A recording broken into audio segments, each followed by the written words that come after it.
The 93X Half-Ass Morning Show podcast is sponsored by Standard Heating and Air Conditioning. Standard Heating and Air is looking for an accounting administrator and customer service representatives to join their team. Learn more at standardheating.com/careers today. The 93X Half-Ass Morning Show.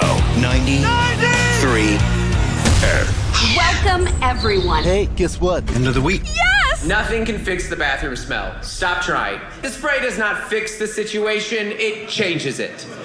It's not better, it's different. You walk in and be like, oh, it smells like poop in here. Shh. Okay, now it smells like kind of like a citrusy poop in here. Kind of like a fall breeze of feces. That's nice. We finally had to cave in and get my son a phone because a lot of time he would text me from my wife's phone, but I didn't always know who I was hearing from. So a while back, I hit the road, and me and my wife get in a big fight right before I leave. And the next text I get from her, sweetheart, she's listed as sweetheart in my phone, says, I'm sleeping at Pete's house tonight. Oh, I'm sorry, what's that? I respond back, who in the world is Pete? And it says, don't worry, his dad's home. What's happening right now? Ladies and gentlemen, the weekend.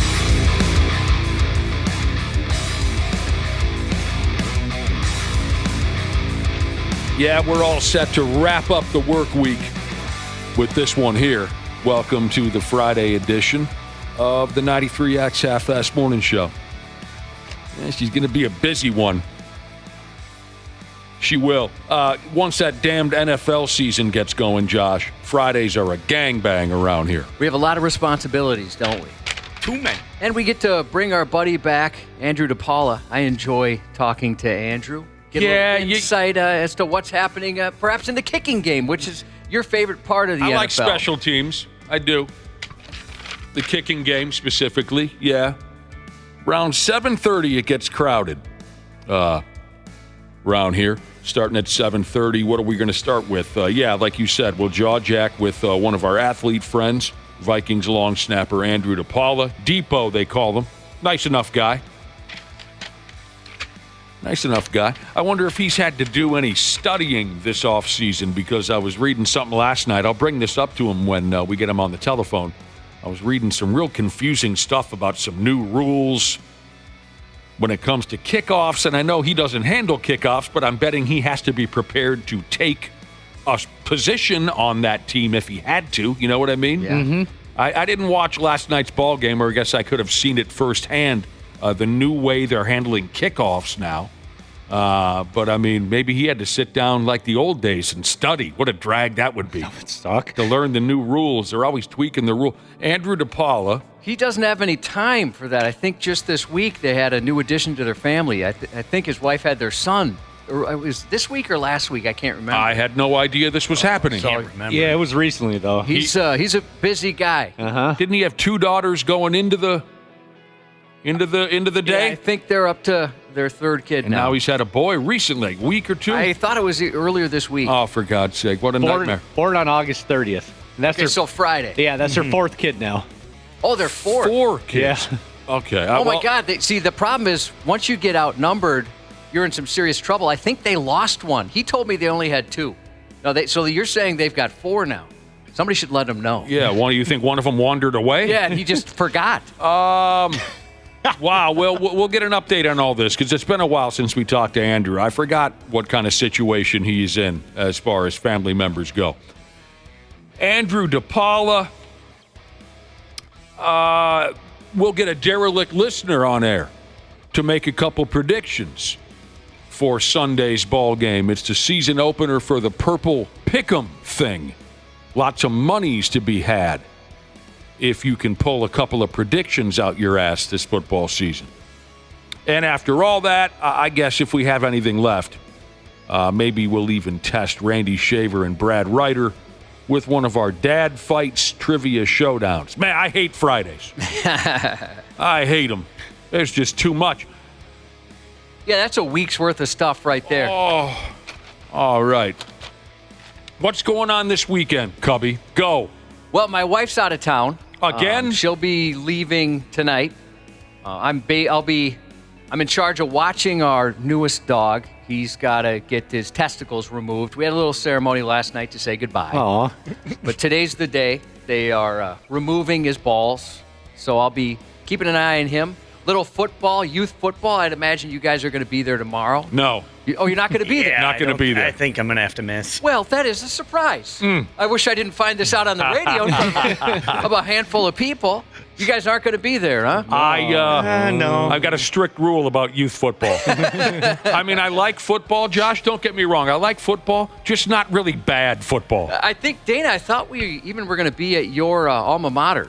Oh, you're going to be at ECU? Because the last time we were there, there's still that chalk outline of where you got murdered on the football field. Exactly. So I'm looking forward to seeing your chalk outline. I was going to come, actually, if it wasn't ECU, but I'm still not allowed back there within actually a mile. So. They don't let you do that? No, they don't let me back. This reminds me, Josh, me and my pals played intramural basketball in high school, where you just collect up some losers and sign up, and you play against the other losers, the kids who weren't good enough to make the real basketball team, right? But it was a riot, and our intramural basketball team, the Kiss Army, that was our team name, we did win the whole schmear, okay? We did. So it was a lot of fun, because it wasn't very good. We had a lot of laughs. Somebody recorded all of our games on VHS, what do you call it, with a cam, you know what I'm talking about, back in the 80s type of stuff. So, I don't know, we were 10 years out of high school, right? And somebody at a beer party said, hey, I got the old VHS of our intramural basketball team. Let's watch some of this stuff. And we were all pretty excited, especially the guys who played on the team, of course. We hadn't watched this ever. So we're sitting at this party, we're watching these old videos of our intramural basketball team, and one dude who was at the party who was not part of this back in high school, he gets up and he's readying himself to leave. And we said, where are you going? And he said, I'm not even that big of a fan of basketball, let alone really bad basketball. And we just had to laugh. He was right. It was awful. I did one of the most regretful things I've ever done in my life while playing intramural basketball in high school. I absolutely dumped the most horrific cheap shot on the nicest guy at our school. I still can't forgive myself for this. It was just... How premeditated was this, or was it a spur-of-the-moment thing? It was a spur-of-the-moment... That's better, right? ...temper tantrum that I had. That's second degree. That's not a first degree. You've known me for 30 years now, Josh. You know that there are times when I run a little hot. Well, you have to give me one example. When I was in high school, I ran super hot, and it could be anything that would set me off. And this was part of the fun of watching these old videos of our intramural basketball team, was watching this particular moment when I flipped my lid and just demolished the nicest kid at our school. I was having a bad game of intramural basketball because that mattered, right? Yeah. I was having a bad game, but when I was 18, that mattered at times. Not every time, but yeah, I would find a reason to be pissed over something as meaningless. So I pulled up for a jump shot, missed, and the nicest kid at our school, Big Bad Bobby Rosu, the nickname was sarcastic. Although he was a pretty decent-sized guy. He wasn't a bad individual, but that's why we called him Big Bad Bobby Rosu, because he was so unmistakably nice. Big Bad Bobby Rosu was on the opposite club. I pull up for a jump shot. Big Bad Bobby was guarding me. And as we both jump up and then come down, he lands on my foot. He stood, he stepped, he stamped on my foot. Totally accidental. So I waited about 3 seconds until Big Bad Bobby Rosu was no longer looking in my direction, and I freight trained the poor sumbitch. I mean, like a WCW crossbody type of a thing. It was just horrible. I could have broken his collarbone. I could have. That's just that's nature. That's a reaction. That's evolution. That's not your fault. I appreciate that is a physical reaction. I appreciate you trying to make me feel better about it, Josh, because I still regret it. And I remember vividly after the game walking up to Big Bad Bobby and saying, dude, I am so, and he of course he forgave me instantly because he was that nice of a guy. And still to this day, when I'm hanging around buddies and, I don't know, maybe we're having some kind of a conversation over, something good I've done or something bad I've done in my life. There's always one friend who will still bust my chops by saying, aren't you the guy that leveled the nicest guy at our high school for no reason in intramural basketball? And I have to say, yes, that was me. Yeah, you got the right guy. Yeah, at least you own it, though. That's the big part. I'm owning it, aren't I? You are? Mm-hmm. And I have been for 38 years or however long I've been out of high school now. So, you started to feel bad about stuff now, or did you sooner in life? The Big Bad Bobby Rosu thing I felt bad about instantly. You did. Again, because of who he was. I thought this might have been just more evidence of the journey your wife and you are on of love and growth. But it's not. It's just something you felt bad even before. I don't know why you got to start trouble. Well, I like your journey. I don't know why you got to bring up old stuff. We could talk about this more tomorrow when you come to your, I was going to say grandson. That's not correct. Your godson's football game. I can't make it. What are we talking now again? He's a 7th grade kid? 7th grade, yep. Yeah. He's loving it, by the way. Are they tackling now? Yes, they are. You could tell he gets tackled a lot. Sometimes by his own team. And he's on defense. Yeah. It makes no sense. You can tell by the amount of grass stains he has on his jersey at the end of it. There's not enough Tide Pods in Egan to get those grass stains out. And it's confusing because he hasn't been on the field yet. A lot of sideline tackling. Just rolling around in the dirt on his own. Well, that's fun for you. Go watch your kid play some football. It's fun watching his journey, as through youth. Why are you doing this? What? We're already up against this miserably long, busy Friday. What a journey it's going to be this Friday, that's for sure. We're going to go through this journey together, and we'll be stronger for it in the end. Somebody's bringing up a good point. I didn't think about it. I mentioned my wife's going to be out of town this weekend, so I don't really know. Oh, I might go see Beetlejuice. We'll see. This is happening more often, your wife leaving town. I like it. Yeah, so this is a great... I don't have the name here, but Dana, are you staying in town or... I intentionally did not tell you what I was doing this weekend, Josh. I noticed you left that out because last time she went out of town, she went to Colorado. Just randomly, she and my sister-in-law decided they were going to go to Colorado, and then Dana happens to go to Colorado at the same time. Funny how that works, isn't it? It is very strange. And it's weird. She keeps yelling out in bed, Dana. I like that you're getting this freedom a little more often than you ever have before. I like this for you. You're not going to be babysitting the whole neighborhood for sleepovers again, are you? Well, last time it was a surprise to me, so I guess you don't know. You'll find out. You get home after the show, there's 9 7th graders there. Yeah, do you think she just wants to get away from me? Maybe she's sick of me. We've been together for a long time. I'm happily married. I wonder if she is. I should ask her one of these times. Don't be foolish. I know you're being sarcastic. Your wife every day should kiss your feet for saving her. Saving her. You are by far the best thing that's ever happened to her. You stop that immediately. So, but I like that you're getting this extra breathing room. It's good for you. It's weird. I don't know what to do. We're morons because well, I'm not even going to say it. What's happening? I was going to say something. I'm not even going to say it.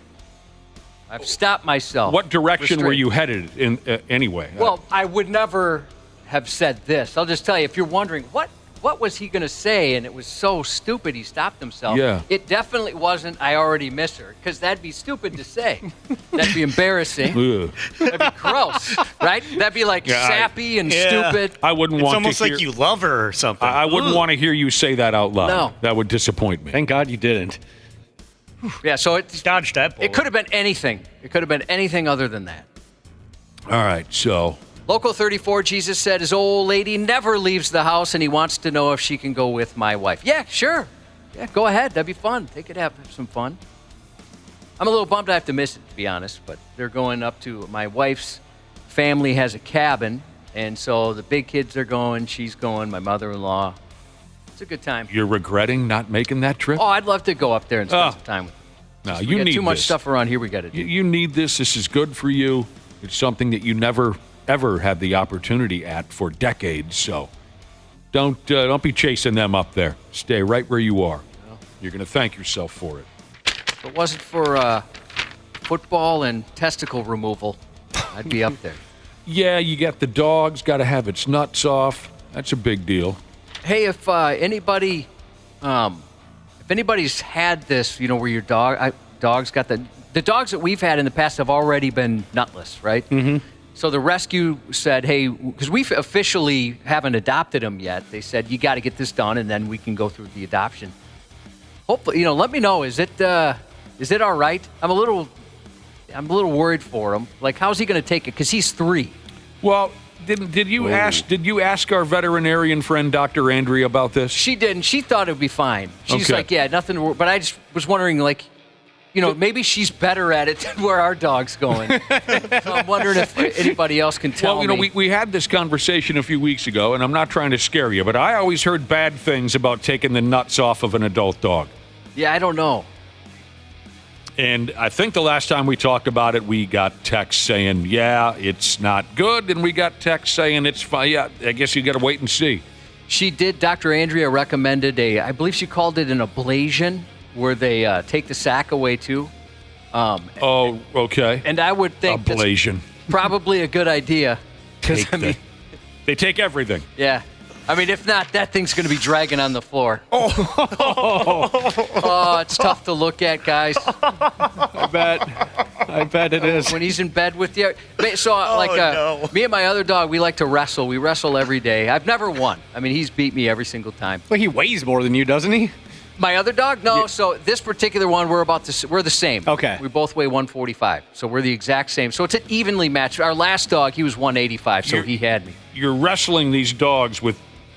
The new one doesn't like to wrestle. You're wrestling on the floor at home with the dogs. Yeah, so I'm wrestling with the dog we've had for a while. And you always talk about how these dogs are hung better than you. They are, but especially with a big set of nuts on it. What do you do?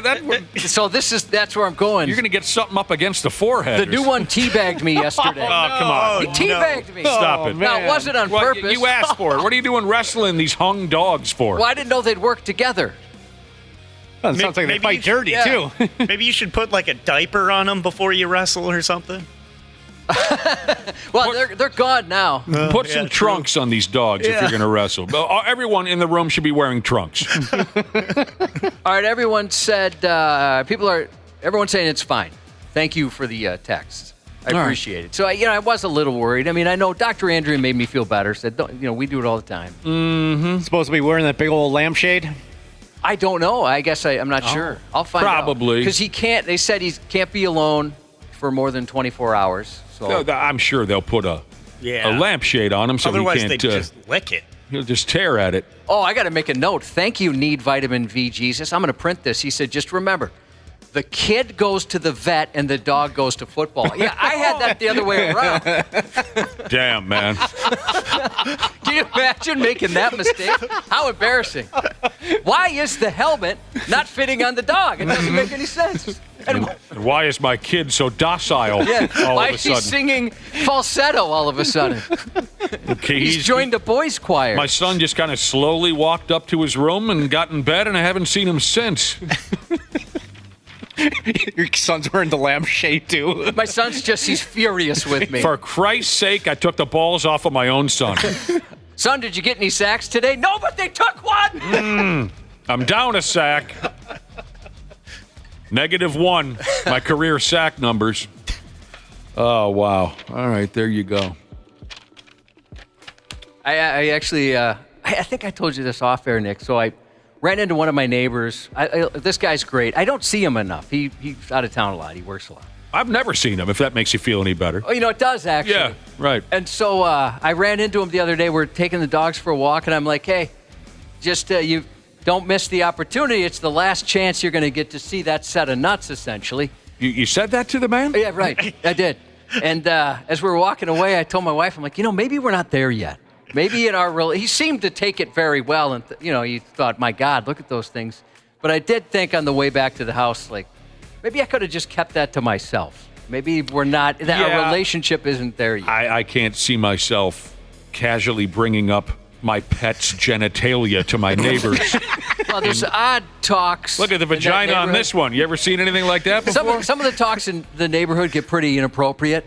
So you said that to him. How did he react? Oh, he enjoyed the conversation. It appeared he did, but then I thought You're when we worried left, that maybe he was just being polite. You're worried that now he's calling PETA and Child Protective Services. Could be. Yeah. Josh, nobody bats 1,000. What are you going to do? You dump a joke out there to try to lighten the atmosphere between you and your neighbor. Nobody bats 1,000. I thought maybe we were better friends. He might have gone home and said, let's keep an eye on that dude. Hey, our kids are no longer allowed to play over there. Right. You're a little stressed about this dog, aren't you? People are making me feel better via text. Okay. Like we said, Dr. Andrea said it'll be fine, but you never know. No, you don't. Like I'm worried he's gonna jump on the bed and tear something, or I don't know, or be pissed at us. I don't know if this is the first time this idea was brought into the mix. Probably not. So I apologize if I'm repeating myself here. You tell me, Josh. You love to criticize yourself. You talk about how you are challenged in the genitalia department, right? That's a nice way to put it, yes. You tell a lot of self-deprecating jokes about your own gear. People who have seen it, they chime in. Those who have seen it in person have similar remarks. Yeah, and friends of those who have seen it, for some reason, they feel they can comment as well. And your wife insists on surrounding herself with these dogs that are hung like porn stars. I've noticed that. I'm just throwing that out there. I thought maybe we had discussed this before, maybe not. No, you're right. We've mentioned it. Okay, we have. That hasn't gone unnoticed. Yeah. Where I've wondered. You ever asked her? I'm trying to think. I've mentioned it. Have you noticed why is this happening? Yeah. It doesn't really. She loves Great Danes. They're great dogs. I love them too. But she's obsessed. She's a little crazy. I can believe it. And so you're right. They do. Maybe you have to say, hey, can we get a girl? Get a female dog. What if we got a girl one? Female Dane. Well, here she is. She's got. And she's got a bigger penis than you too. Look at the bulge on this female Great Dane. Even the female Great Dane. Well, all right. What about you other two jackholes? Can you fill the void with any weekends plans? Got a wedding and then also a baby shower. Yeah, Wapple's busy this weekend. Yeah, for one of my When did you get roommates. married? I'd rather. That's like married guy weekend. Yeah, I know, must right? be. Yeah. Wait a minute. So why are you going to a baby shower? It's one of my old roommates. They got a baby. So they're One like of your They old got one. roommates. Yeah. They got one. They found it. They went and got a baby, huh? Yeah, last year they got married. Now they're having a baby. All right. After hearing your weekend plans, what's your name again? What's his name? That's Wapple. Wapple. Oh. After hearing your weekend plans, Wapple, I would rather be Josh's dog. Yeah. Yep. Yeah, you know what? Yep. There is a metaphor there. It's kind of a similar weekend. Yes, Our dog my Apollo. damn. You're right. It is. Wow. So it Apollo, is. my dog Apollo, and you are having a very similar, metaphorically, weekend. Yep. You're being. I know neutered. exactly how he feels. It's more of a non-direct neutering. Yep. Yeah, yours is an emotional neutering. Yep. Yeah, just slowly withering away.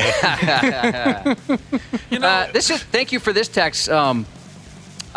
This person on the topic of the genitalia, I don't think you have to worry about it until she gets a chihuahua. The size of the dog to penis ratio is insane on those things. I didn't know that. Oh, really? Yeah, that's not anything I've ever looked into. Oh, Mountain Mayhem Jesus said female Great Danes are actually called Great Danas. Great Danels. There you go. Wapple, and I've had this conversation with Josh, too, in the past, when he was a younger man. You can say no to invitations. Yeah, I know, but I feel like I have to go to the baby shower for sure because Why? he was my old roommate. We lived together for a while. I've known him for many of years. Many of years. I've years. never been invited to a baby shower. I mean, my wife has several times. But it's never been something where they said, hey, you should bring him. I had to Maybe because I talked to neighbors about dog nuts. Yeah, maybe. I had to check the invitation because a lot of people are doing diaper parties. And I've been to one of those. I was kind of thinking it was more of that, but nope, it's a baby shower. Got to play games and stuff? Yeah, I think so. Oh, man. I don't want to hear any more about this, I guess. Yeah, drinking beer from a baby bottle. See, is that where, again, you know that's one of my pet peeves, where you take a terrible, boring event and you throw in beer drinking to try to justify it? You know I hate that. Yeah, why did you do that? Play little games and stuff like that. Well, I can have a beer. You can have a beer anywhere. Yep, change the diaper on the beer. Stop it.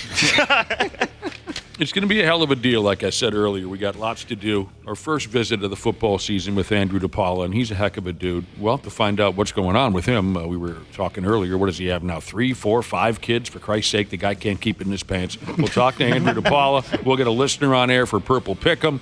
And Randy Shaver, Brad Ryder, dad fights. So we'll take a break. We'll be back in a couple minutes here on the Half-Assed Morning Show. The 93X Half-Assed Morning Show. Did you know that Standard Heating opened its doors over 90 years ago? That's right. Tony Ferreira opened the doors in 1930, now ran by his granddaughter Claire Ferreira. Call Standard Heating and Air Conditioning today and experience the customer service and care that holds true today. Are you looking to improve your work-life balance with excellent benefits like 401k match and even tuition reimbursement? Standard Heating and Air is looking for an accounting administrator and customer service representatives to join their team. Learn more at standardheating.com/careers today. Every week, Michael Rosenbaum is getting deep with someone new on the Inside of You podcast. Lou Graham of Foreigner. Want to know what love is. Feels like the first time. What is the hardest song to sing? I've been waiting for a girl like you. Yeah. I try to karaoke that song because it seems, waiting for a girl like you. The verses are nice and easy. But when you say waiting, that's it. I'm done with karaoke. Yeah, I guess. Inside of You with Michael Rosenbaum, wherever you listen. Stupid news on the Half-Assed Morning Show. Yeah, we'll go ahead and start today's stupid news report. This here information might do you some good one day, so I hope you're listening. If your breath ups and turns to unmitigated ass, and it stays that way for a couple, 3 days, no matter what you do to try and correct it, it could be that you went ahead and gutted a cockroach in your sleep. Oh. That's a nightmare. Yeah, it is. I think I would wake up for that, too. Cockroaches are kind of large. It can be. Yeah. I saw one. I bumped into one. My friend's dad flew a bunch of us out to Hawaii for my friend's 21st birthday. I remember you talking about your trip to Hawaii. You guys were chasing down hookers and whatnot. Yeah, we actually got yelled at by some hookers. It's the first time I ever went on a plane, and I went to Hawaii. I mean, how lucky is that? And I stayed there for almost a little over a month, and it cost me $250. Wow. It was great. Yeah, we felt very lucky.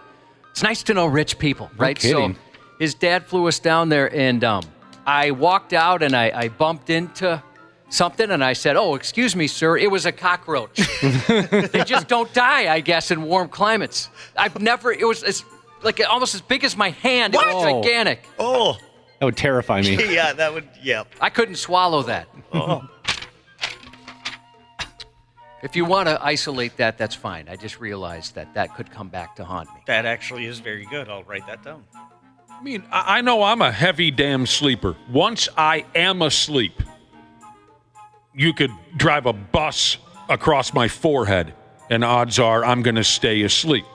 The rest of you, what would you say? Are you on a similar scale? Oh, absolutely not. No. Oh, really? Yeah, I'm a deep sleeper. Oh, I toss and turn all night. I wake up, check the clock, go back to sleep for 40 minutes, wake up again. It's miserable. But if there's like a noise, would you wake up right to that, or is it just you wake up off? I'd wake up to a noise, too, for sure. All right, so for heavy sleepers, what's that now? I said, there goes my plan. Oh, I see. Yeah, you're not going to sneak up on him in the middle of the night. Yeah. I like to sneak. I wanted to sneak up and just give you a couple of kisses in the middle of the night. I guess I'm not going to be able to. Get a big bucket of water, put his hand in it. Does that actually work? I have no idea. I tried it on my brother. It didn't work. Okay. It's worked on television. For heavy sleepers like Josh and I know there's probably plenty of yous in our listening audience, I wonder how many friggin' insects and whatnot have crawled right down our yaps, up our noses, in our ears, and we never friggin' knew about it. I always heard. I don't know if that thought creeps you out at all, Josh, but it does. Or you don't like insects at all. No, and both of us grew up in a house that was mostly insect, and I slept in a cold, dank Minneapolis basement for the majority of the time I lived at home. Walls dripping wet with always wet moisture. Just concrete floors, the whole works. Block walls, that kind of thing. And there was so many bugs. Like, it was really, you could almost a bug museum with the variety. No doubt. Almost impressive. No doubt. You could give tours down there, I was always afraid. So sometimes I'd wake up with, bugs on me, like a centipede or something like that. Oh, centipedes are gross. A friend of mine too many legs? You're right. Nobody needs that many legs. My a buddy of mine in 6th grade, he came in and said, and I'd never heard of this bug, and now I'm very, very familiar with them. He said he had a box elder bug in his mouth when he woke up. Oh. And that I never had considered a bug may, go into one of my orifices while I was sleeping. Well, they like dark, warm places. Yeah. So I can't imagine something as large as a cockroach, crawling in there. That'd be terrible. What if you had one of those nasty silverfishes crawl in your mouth? We had a pantry that was all silverfish. Oh, now you got to tell me what that is. What is a? Isn't it the one with it's got like 6 legs? It kind of looks clear, and then it's got the giant antenna. Yeah, they're little tiny, kind of clearish things. I'd have to see them. So that's what happened to a feller over there in China. It did. It happened. Cockroach crawled into his yap. Well, I'll tell you the whole story. One night while a player was sleeping, he woke up with a strange sensation that something was crawling up into his nose pipe. Okay?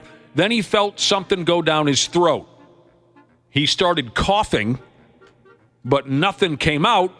So he just went back to sleep. Most folks, they would pace all night long wondering, oh my God, what has just happened to me? They make a few phone calls. This guy just felt something crawl up his nose, felt something go down his throat. It made him cough. He just went back to sleep. Didn't think much about it. But the next day, he realized his breath was very much ass-like. It was an assy taste. After 3 days, his breath was still beyond rotten, and he also was starting to cough up piles of yellow-colored custard chowder garbage. He was spitting up handfuls of pussy, pasty, yellow throat gravy. Oh. This is where people just tuning in are setting down the Reclaire. I know exactly what that looks like. That's gross. I was looking forward to this Danish. Yeah. Did I get your waffle? Oh, yeah. I'm afraid throat gravy is just going to stay with me all weekend. This dude was just coughing up this yellow mud. The biggest smoker hack, just hocked up loogie of all. Did I just cough up a leg? What is... Drunk Uncle Firefighter Jesus said another nice thing about a full-face CPAP mask. Nothing's getting in while he's sleeping. Sure, your face is covered. I thought about just, taping over your entire face. I don't want to wake up with the bug in my mouth. That's terrible. When I was little, I always heard that you eat like 3 spiders every year. But I don't. How do you survey that? Yeah. Well, I think that spiders. Aren't they referring to parts of spiders and insects that end up in our food? Isn't that what they're referencing there? That's what I thought. I was always told that it was when you sleep. All right. Yeah, like I said a few minutes ago, especially for heavy sleepers, I'm sure. Again, considering how Josh and I grew up in separate homes, I'm sure something must have crawled inside of me, for Christ's sake. We were living in garbage. Yeah, and especially if you snore, because then your mouth's going to be open most of the night. It's a nice hole. It's warm in there. Right. No, he's right. Now tell us what a boob feels like.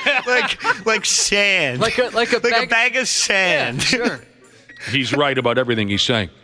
So when the dude started coughing up yellow splooge, that's when he went to see a doctor. And the doctors found a cockroach living comfortably in the poor bastard's windpipe. It had pooped in there a few times. Oof. It had things pretty well organized in its new home until the doctors hauled it out of there. It was pretty pissed off about being evicted, from what the story tells me. Foundry Rat Jesus said he ate breakfast 3 hours ago, and it still ruined breakfast for him. The doctors had to wash the guy's throat out a few times to get that anus smell out of there.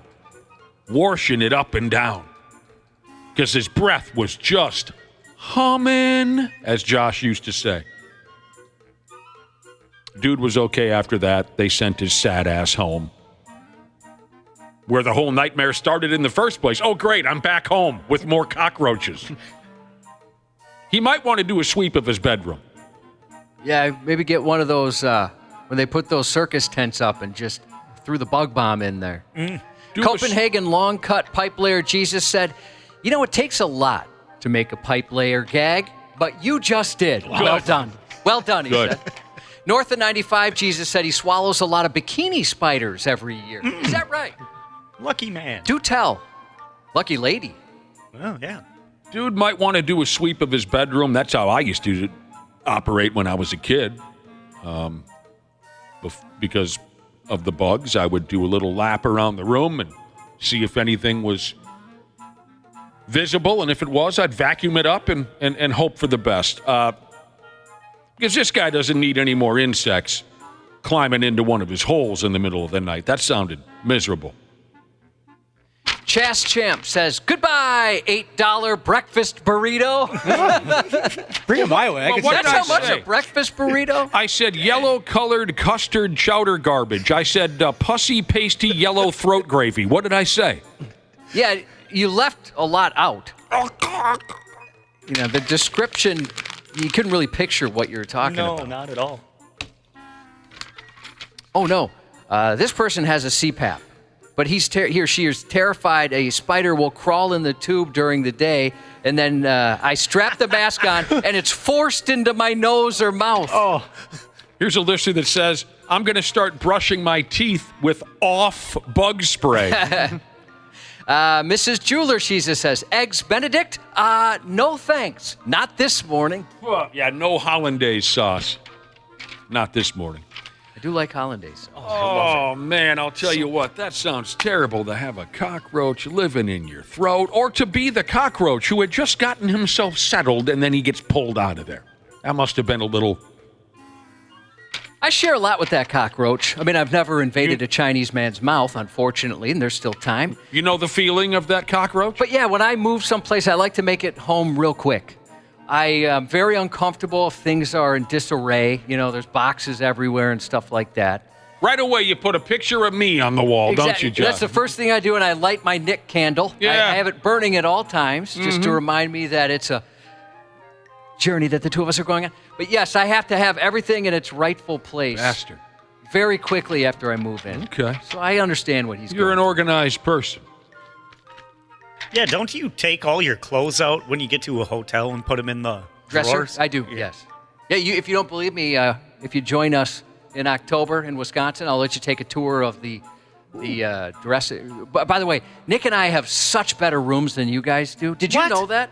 I mean, we had pretty nice rooms. Out there at Turtle Lake in Wisconsin? Oh, yeah. Dana, Wapple, Ashley, the rooms you guys have to stay in, garbage. You guys had rooms? Did you guys know, too, that you're not at the official hotel? Really? Yeah. That's the janitor's closet.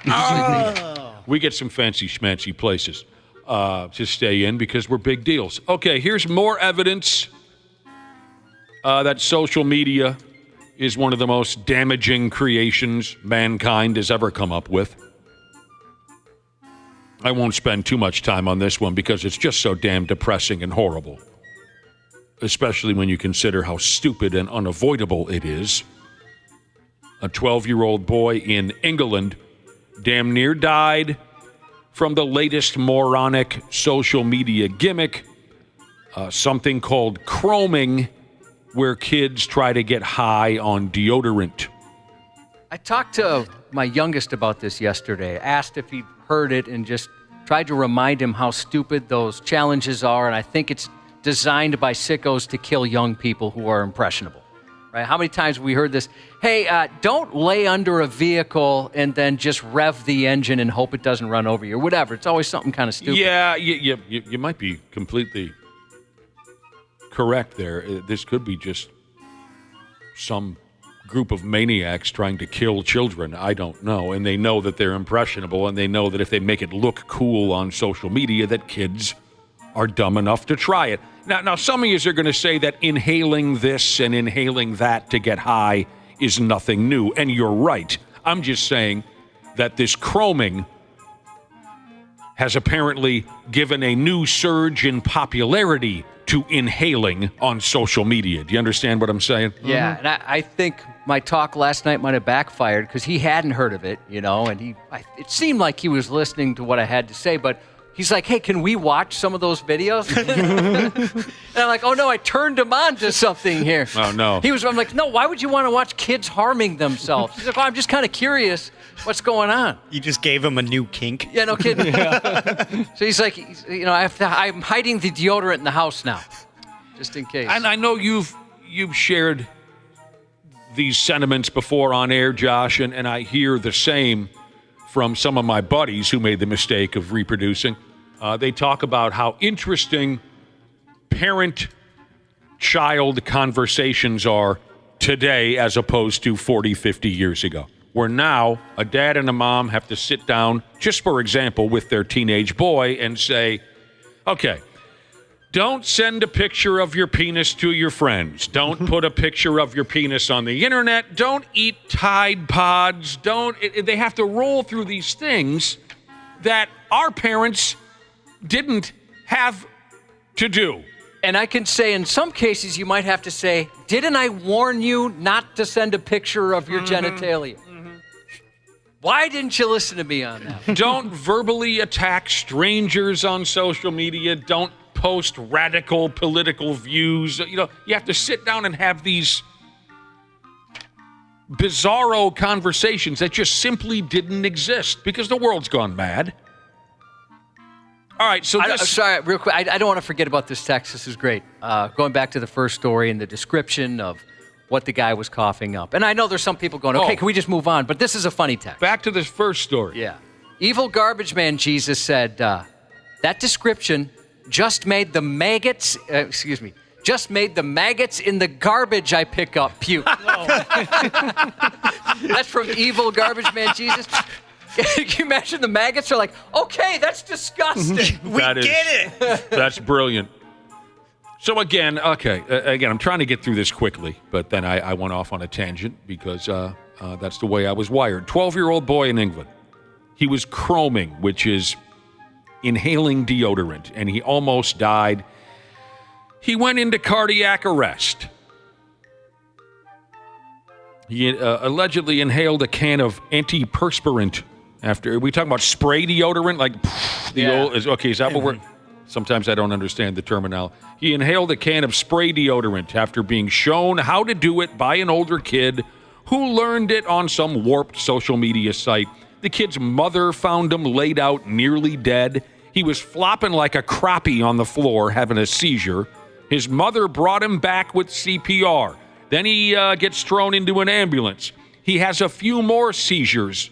He went into cardiac arrest a few more times. Jeez. He went into a coma. Yay, social media! And he somehow lived. But there is a conversation here in the story about long-term damage.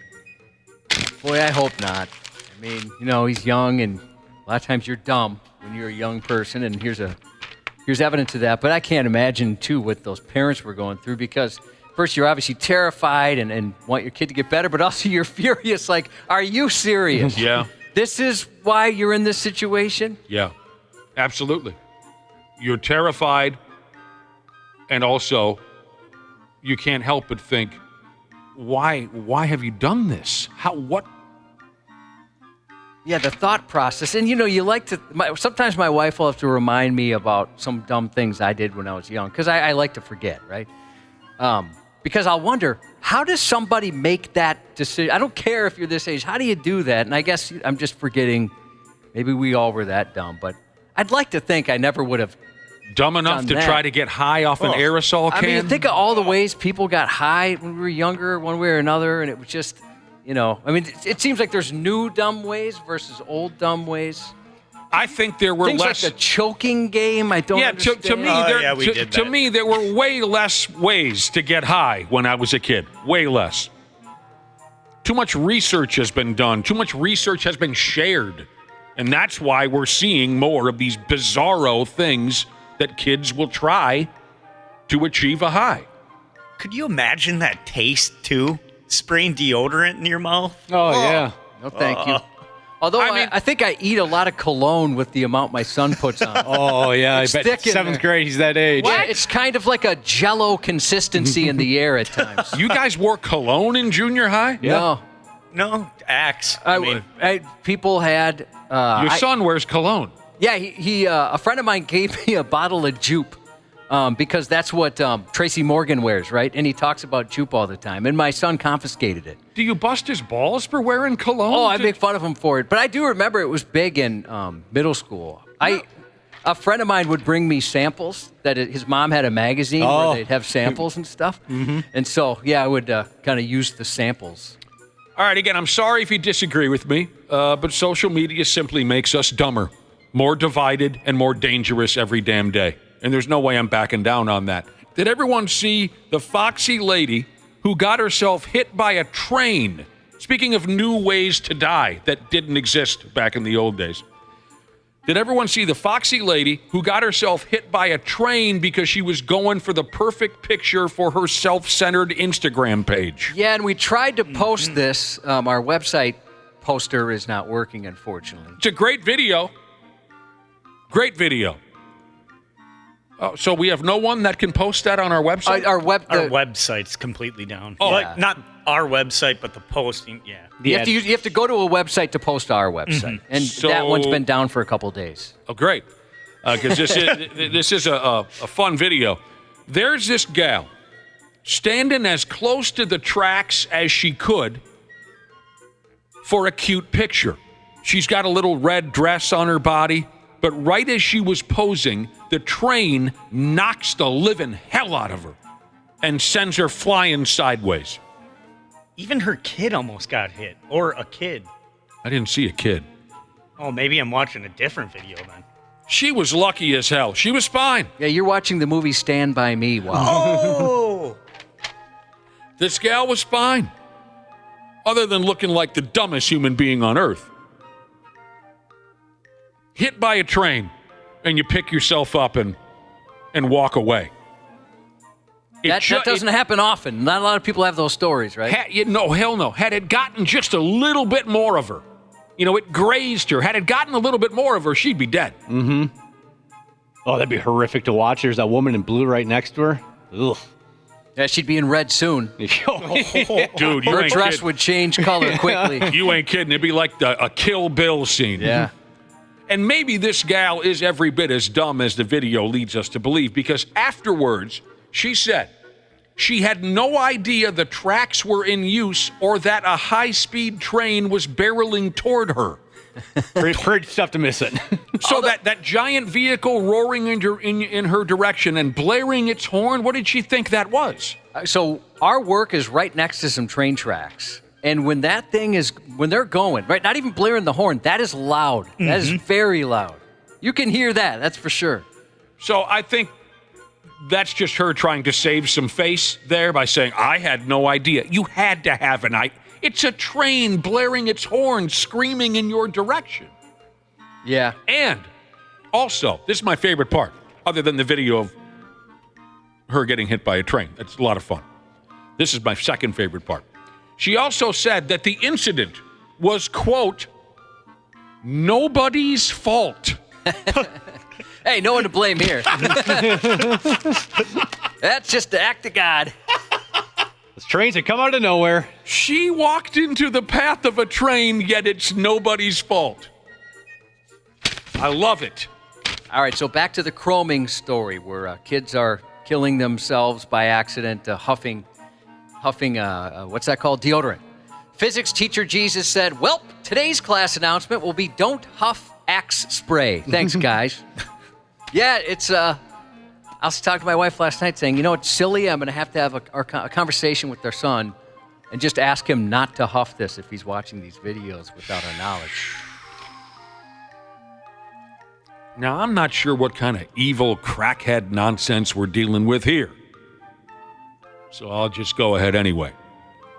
A woman was arrested in Nevada after allegedly stealing a casket containing a body from a funeral home.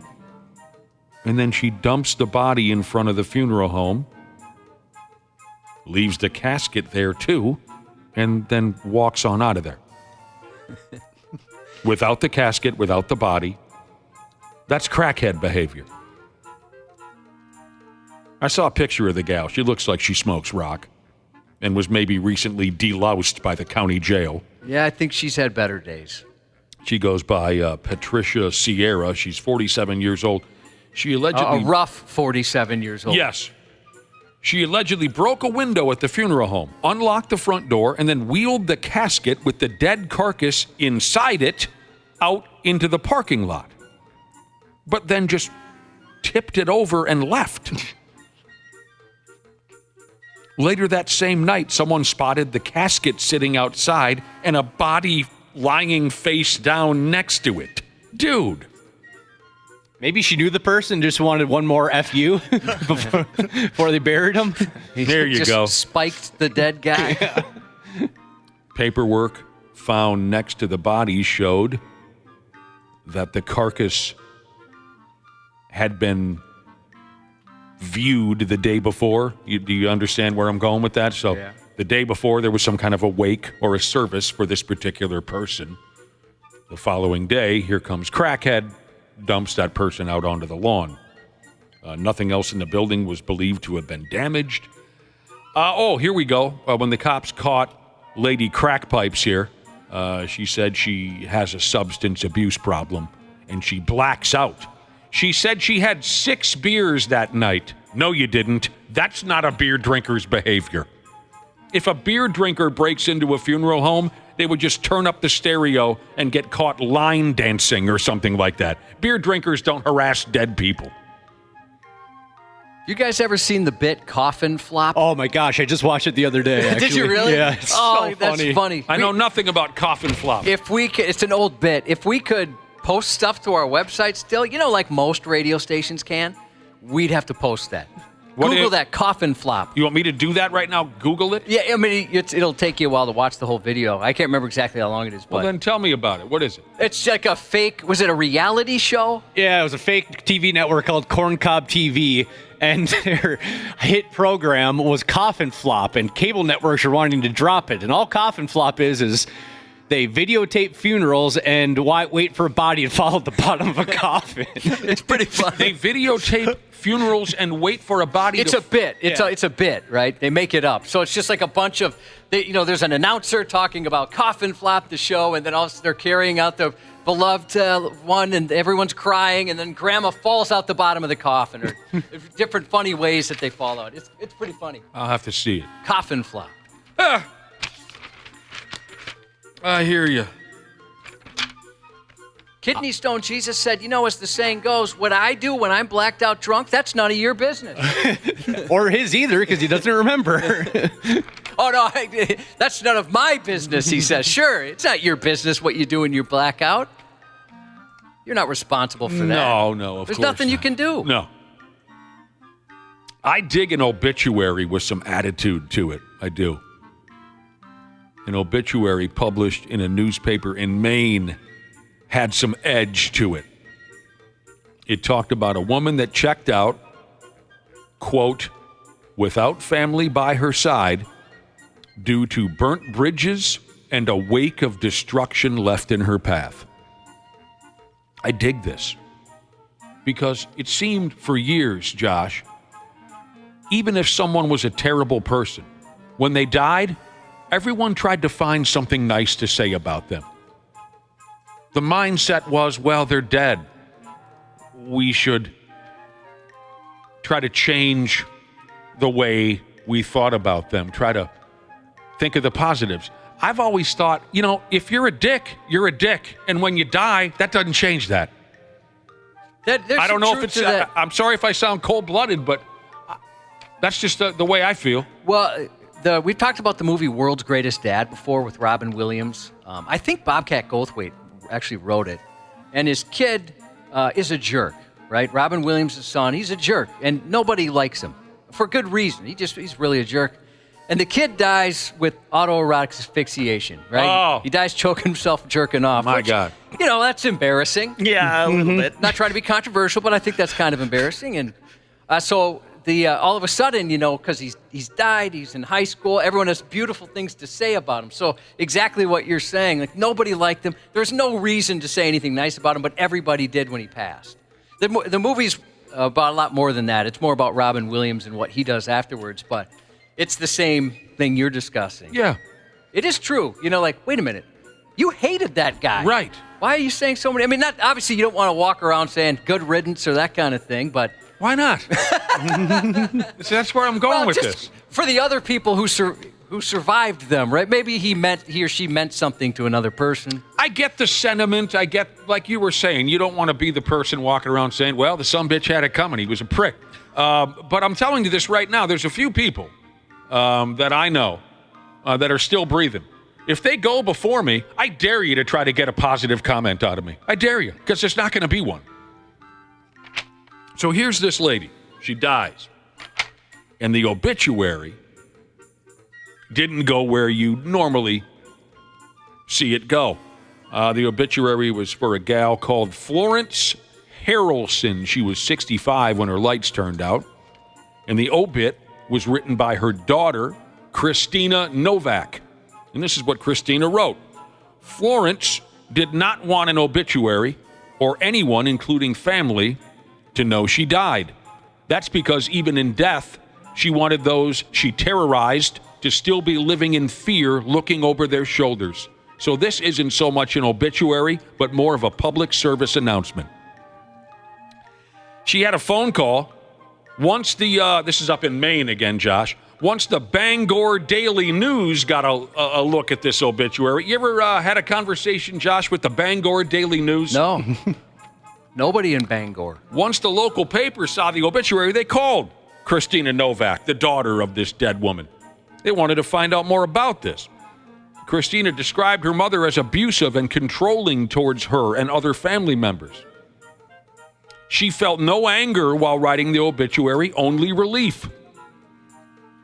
And this is really funny. She ran the finished draft of this mostly negative obituary.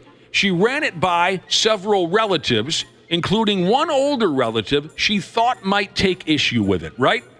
And that older relative simply corrected the spelling of the word destruction. That was it. That's funny. What do you think of this? Is this okay? Well, you misspelled destruction.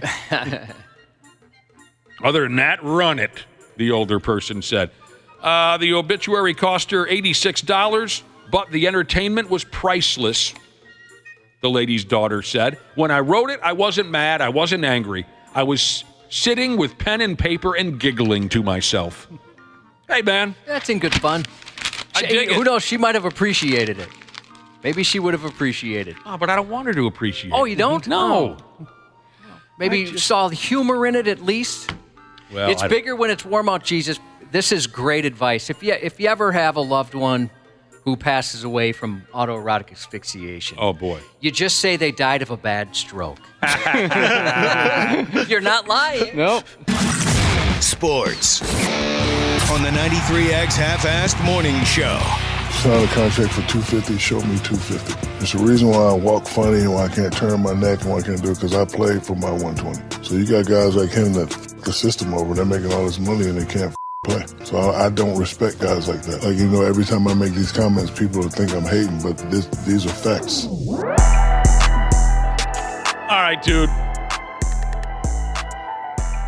It's kind of hating when you say that another player is the worst player that's ever played in the NBA. Some people could take it that way, sure. Some people are going to take that as hating. Shaquille O'Neal, okay? I love Shaq. And who knows how far this is going to go, but he was on somebody's podcast or something recently, and he said that Rudy Gobert is the worst NBA player of all time. And, you know, Rudy certainly is limited in some departments, right? But I've heard Shaq make these beefs with other players, and usually it's about money. It usually comes down to that guy shouldn't be making as much money or more money than I did. That's how Shaq comes off. So I think that's the bulk of where this comes from. Sounds very bitter. I like Shaq a lot. I really do. He's a great guy. He's shown himself to be a great guy. Oh, very charitable. Charitable guy. He'll walk into a Foot Locker and buy 30 kids a pair of $200. But, so I think he's very driven by money. Because, okay, we all know that Rudy Gobert isn't Michael Jordan, all right? But I think he has a lot of jealousy towards a lot of players in today's NBA because they're making more money than Shaq ever did. I know Gobert gets criticized a lot, but isn't he praised quite a bit? I thought he was Defensive Player of the Year on the defensive side of the ball, Rudy is a great player. It's kind of funny watching him shoot and stuff. Oh, God. That's good comedy. On the offensive side, it is a comedy show. It is. At times, an absolute comedy show. Sometimes it's fun to watch a professional athlete not look athletic at all, and I noticed true. that. And I'm a playoffs fan, playoff Timberwolves fan. Right. So if they make the playoffs, I'll turn them back on. But yeah, I noticed that a couple times, like, hey, that's a professional athlete. That's cool. Right. Sometimes when Rudy takes a jump shot, he looks like somebody who you just handed a basketball to for the very first time. And he kind of looks scared. Without question. Am I supposed to be doing this? Without question. So, but this is Shaq. This is how he comes off now and again. It's very much about jealousy and even more so about money. Even, what's his name again? We're just lighting him up. Rudy Gobert. Rudy said it's sad to see someone, referring to Shaq's comments about him, it's sad to see someone that has accomplished as much as you did, Shaq, in sports and business, still be triggered by another man's finances. And that's exactly what this is about. Mm-hmm. Exactly what this is about. Rudy Gobert drives me friggin' crazy sometimes watching him try to play offense. But we know where this is coming from, Shaq. And it's not a good look for you there, bro. I still love you, but it's not a good look. The Twins got a split in their Tampa series. Now get the hell out of there while you can. They start up a series in Kansas City tonight. We'll get into that. Coming up at 7:30, we got, oh my God, everything. We've got Andrew DePaola, Vikings long snapper Andrew DePaola, his first visit of the season here on the Half-Assed Morning Show. Purple Pick'em. We'll get a listener on the air for Purple Pick'em. We do have a Dad Fights trivia showdown prepared in case Randy Shaver and Brad Ryder want to play. Before we go, though, earlier on this morning, we had a story in the Stupid News where a cockroach ran down a man's throat while he was sound asleep. Ended up getting lodged in his trachea. Made the guy sick as hell. Butt breath it gave him. Made his breath smell like just straight up ass. Cockroach crawled down his throat while he was asleep. Got a text from OG's Jesus, who said the only thing that crawled into bed with me when I was asleep was my uncle. Oh, man. You've been hurt. We'll be right back. The 93X Half-Assed Morning Show. Did you know that Standard Heating opened its doors over 90 years ago? That's right. Tony Ferreira opened the doors in 1930. Now ran by his granddaughter, Claire Ferreira. Call Standard Heating and Air Conditioning today and experience the customer service and care that holds true today. Are you looking to improve your work-life balance with excellent benefits like 401k match and even tuition reimbursement? Standard Heating and Air is looking for an accounting administrator and customer service representatives to join their team. Learn more at standardheating.com/careers today. The Bigger Pockets portfolio of podcasts are worthy of your investment. What is the path of least resistance with highest ROI? New episodes available every day. People oftentimes are paying very close attention to what the Fed does to get signals on what's going to happen with mortgage rates, and it's completely wrong way thinking. Whether it's real estate, on the market, rookie, or money. And you could make just 6% on a deal. You can retire next month. The Bigger Pockets podcasts are on YouTube or wherever you listen. Half-assed morning show. 93X. Cops started smashing the passenger window, asking him to come out. He was starting to crawl out the passenger window, and as he's doing that, he got tased halfway out the window, and they threw him to the floor. He seriously wanted to get away. That is the most Canadian... Georgia? Georgia. Like Tallahassee? That was like watching Hockey Night in Canada right there. A 25-year-old near Toronto didn't quite nail his dramatic getaway from Tim Hortons Tuesday. After cops stopped him in the drive-thru, he tried to make a run for it, but ended up stuck on top of a police car. The drama got brewing at the coffee shop about 6:30 p.m. when police got a call about someone rolling up to a Tim Hortons in a stolen Ford Bronco. Video shows an officer holding onto the passenger door of the stolen SUV. When out of nowhere, the driver floors it, trying to plow right through the police car in front of him. The one cop was telling him to get out of the car or else they're going to shoot, and they don't want to shoot. And he was just hitting the gas, drive, reverse. He smashed into one of the cars in the drive-thru in reverse. The cruiser got pushed back a bit, but the Bronco eventually gives up and then literally rolls on top of the car, forcing the officer inside to dive out for safety. Wow. No one was hurt, and police arrested the 25-year-old on several charges. Dude's vehicle more or less ended up humping the cop car. Yeah, it's like how turtles have sex. It was that kind of thing. I wish we could post this, but we can't post stuff to our website. I could listen to that guy talk all damn day. I like the Canadian accent, actually. It's kind of adorable. It is. It's cute. People's bad behavior behind the wheel while blasted has kept authorities busy lately. Here's a few examples in a string of bizarre drunk driving stories. A 59-year-old Florida man was hauled off to jail last week for driving under the influence and for trying to pull off a drunk driving classic, attempting to swap seats with a sober passenger at the last second. Oh, that old move. The old schlitzeroo switcheroo. Last Friday, about 9:40 p.m., deputies rolled up to a crash where a Ram pickup truck rear-ended a Ford. Lance Green tried a little Houdini act and swapped seats with his female passenger, Susan, in an effort to portray Susan as the driver and not Lance, the report read. But the cops weren't falling for that one, and he ended up with a free ride to jail. Now, wasn't there an all-timer from a few years ago where a dude switched seats with his dog? Yeah, he said the dog was driving. Yeah. I mean, he knew he was screwed. It was more of a comedy bit than anything, but at the last second, as the cop's approaching the driver's side, he switched up with his friggin' dog. That's funny. And the dog was loyal. The dog tried to cop to it. No, he's right. It was me. Hands on the paws on the steering wheel. It's always great when two like-minded folks meet for the first time, but when it's at 60 miles an hour and you're both hammered behind the wheel, not as much. On Monday night, two drivers, both apparently drunk, managed to crash into each other in California around 8 p.m. One of the cars then took off. When officers showed up, they quickly figured out the driver who stayed behind was intoxicated. Not long after, they tracked down the runaway car, and that driver was also drunk. It was just earlier this week in New York. A drunk driver crashed into a police vehicle early Monday morning in the Buffalo area, and that police vehicle was arresting another alleged drunk driver. Guy I know recently got a D-dub for knocking into a cop car. Oh, it happened recently? Yeah. Was it here in Minnesota? Yeah. Oh, boy. Yeah, he knocked into a cop car. That makes it easy on the cops. A 95-year-old man in Canada was charged with impaired driving after police found him blocking the road on a low-speed scooter. Here at home in Minnesota, still getting behind the wheel while impaired is hurting and killing people in the process, unfortunately. Right around end of 2019, beginning of 2020, we saw a sharp increase, a drastic increase in drunk driving injuries and fatalities. The State Patrol this week said 1 in 7 Minnesotans has a DWI on record, and unfortunately, they say 40% of those will reoffend.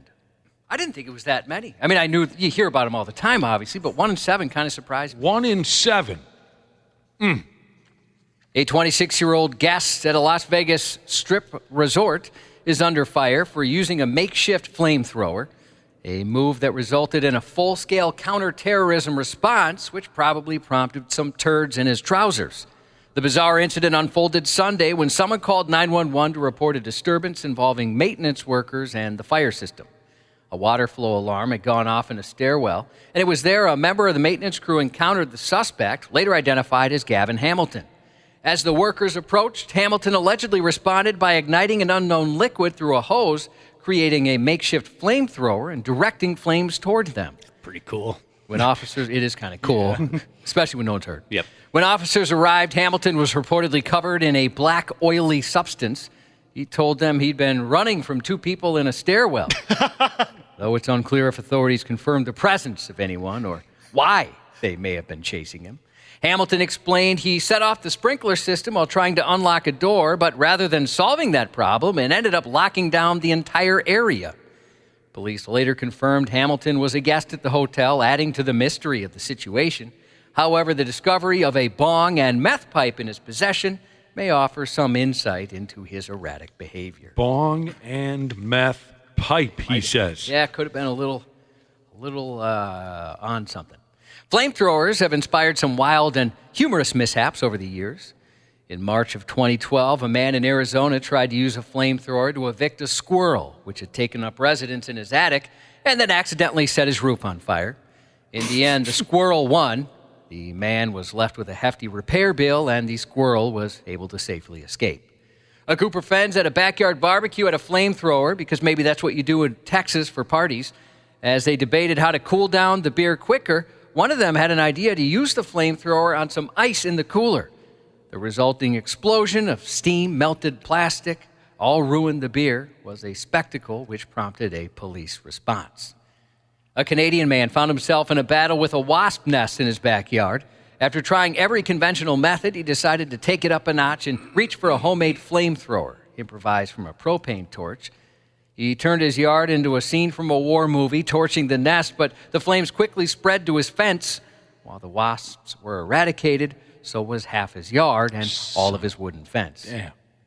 And the medieval cosplay catastrophe. A group of friends reenacting medieval battles decided to introduce a little dragon fire into the mix for authenticity. They fashioned a DIY flamethrower to simulate dragon's breath. Unfortunately, the knight on the receiving end panicked when the flames came his way and ran straight into a fake castle wall, which wasn't sturdy enough to hold him. It collapsed, he was injured, and the crowd burst into laughter. That's awesome. Huzzah!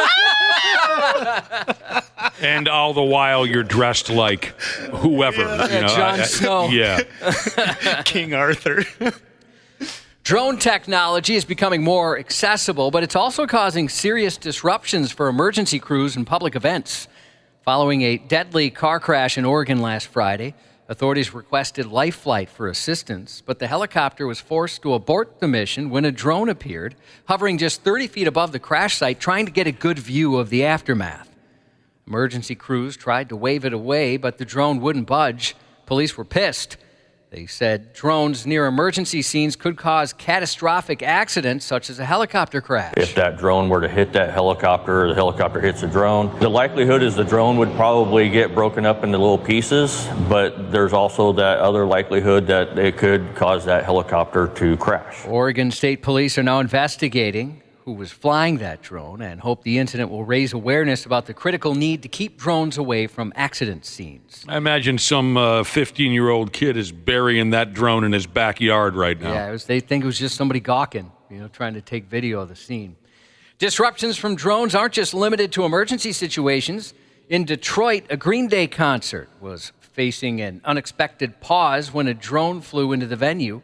Mid-performance, as the band was playing Longview, Green Day suddenly ran off the stage, causing alarm among the crowd.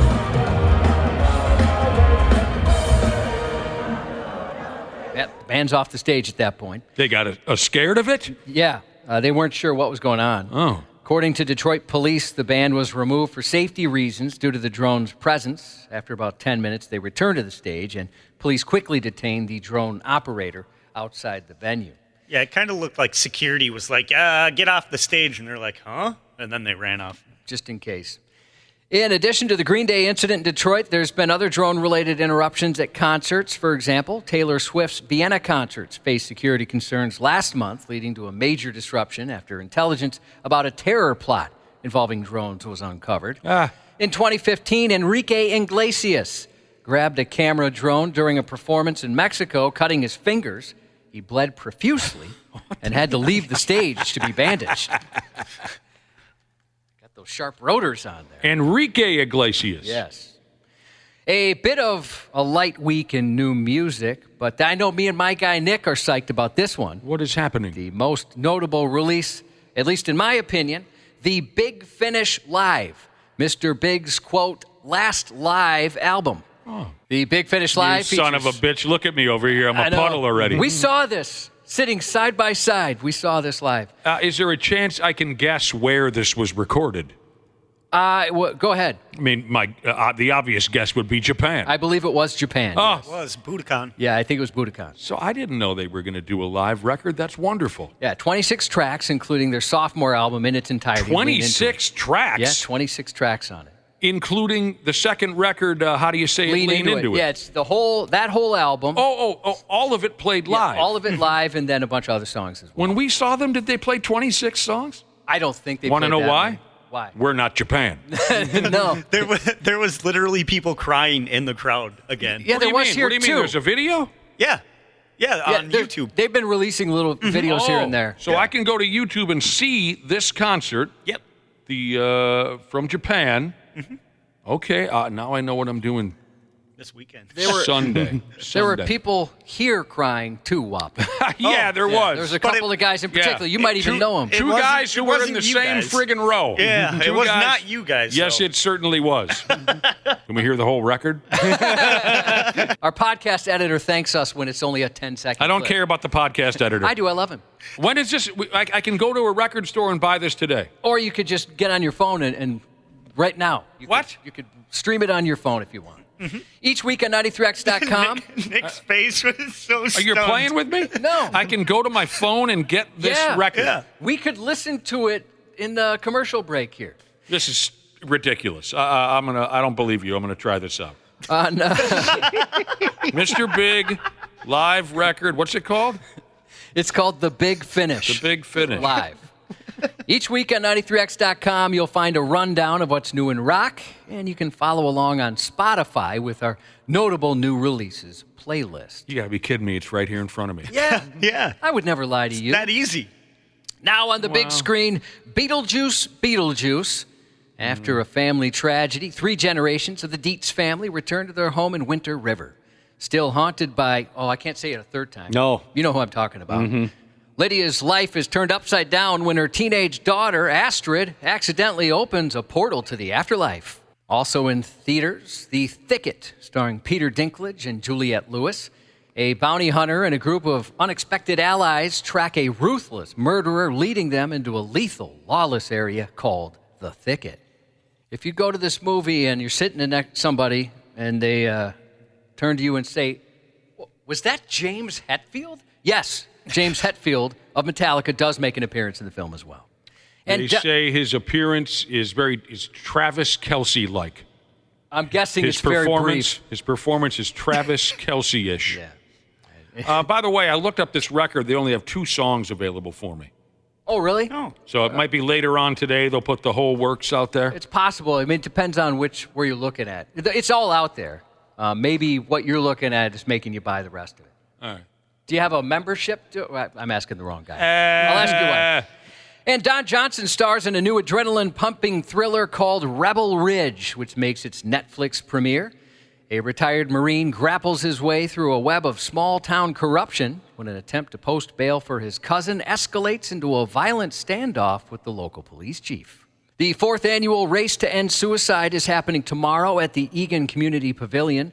In recognition of National Suicide Prevention Month each September, the event features a 5K run, 1-mile walk, silent auction, wine pull, and live music by the Rival In-Laws, and a bouncy house for the kids. The event supports suicide prevention efforts through the Jordan Clark Foundation, a nonprofit committed to ending the stigma surrounding mental health. Registration starts at 8 a.m. with a silent auction beginning at 8:30. Learn more and register at jordanclark.org, jordynclark.org. Or, I was going to mention we're going to post a link on 93x.com, but we can't do that. So again, the website, jordynclark.org. The site we use to post to our website is not working.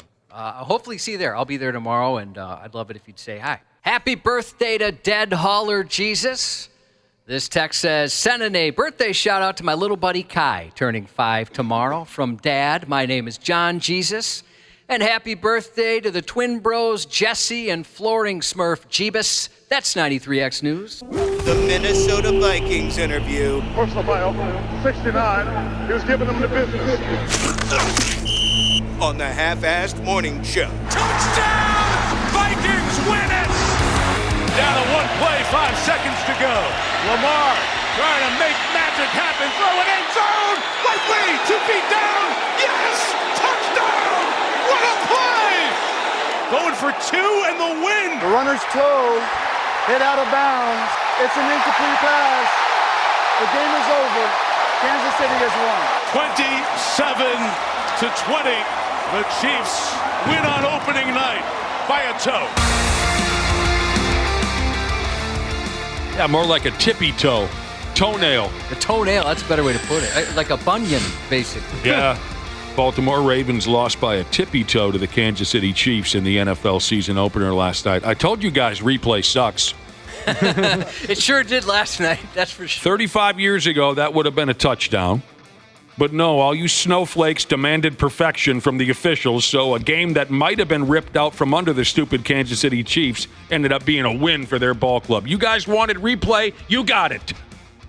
You took away a wonderful victory last night. Randy Shaver, Brad Ryder, what's going the hell on? Good morning. Morning. Can you imagine the amount of money that changed hands in Las Vegas? Oh, man. In the matter of a couple minutes there? Oh, yeah. I'll take that back, please. Yeah, the Chiefs were favored by 3, so... Yep.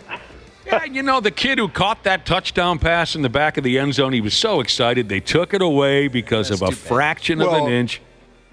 That and Brad, you're right, because they were going to go for 2. They weren't going to kick and tie.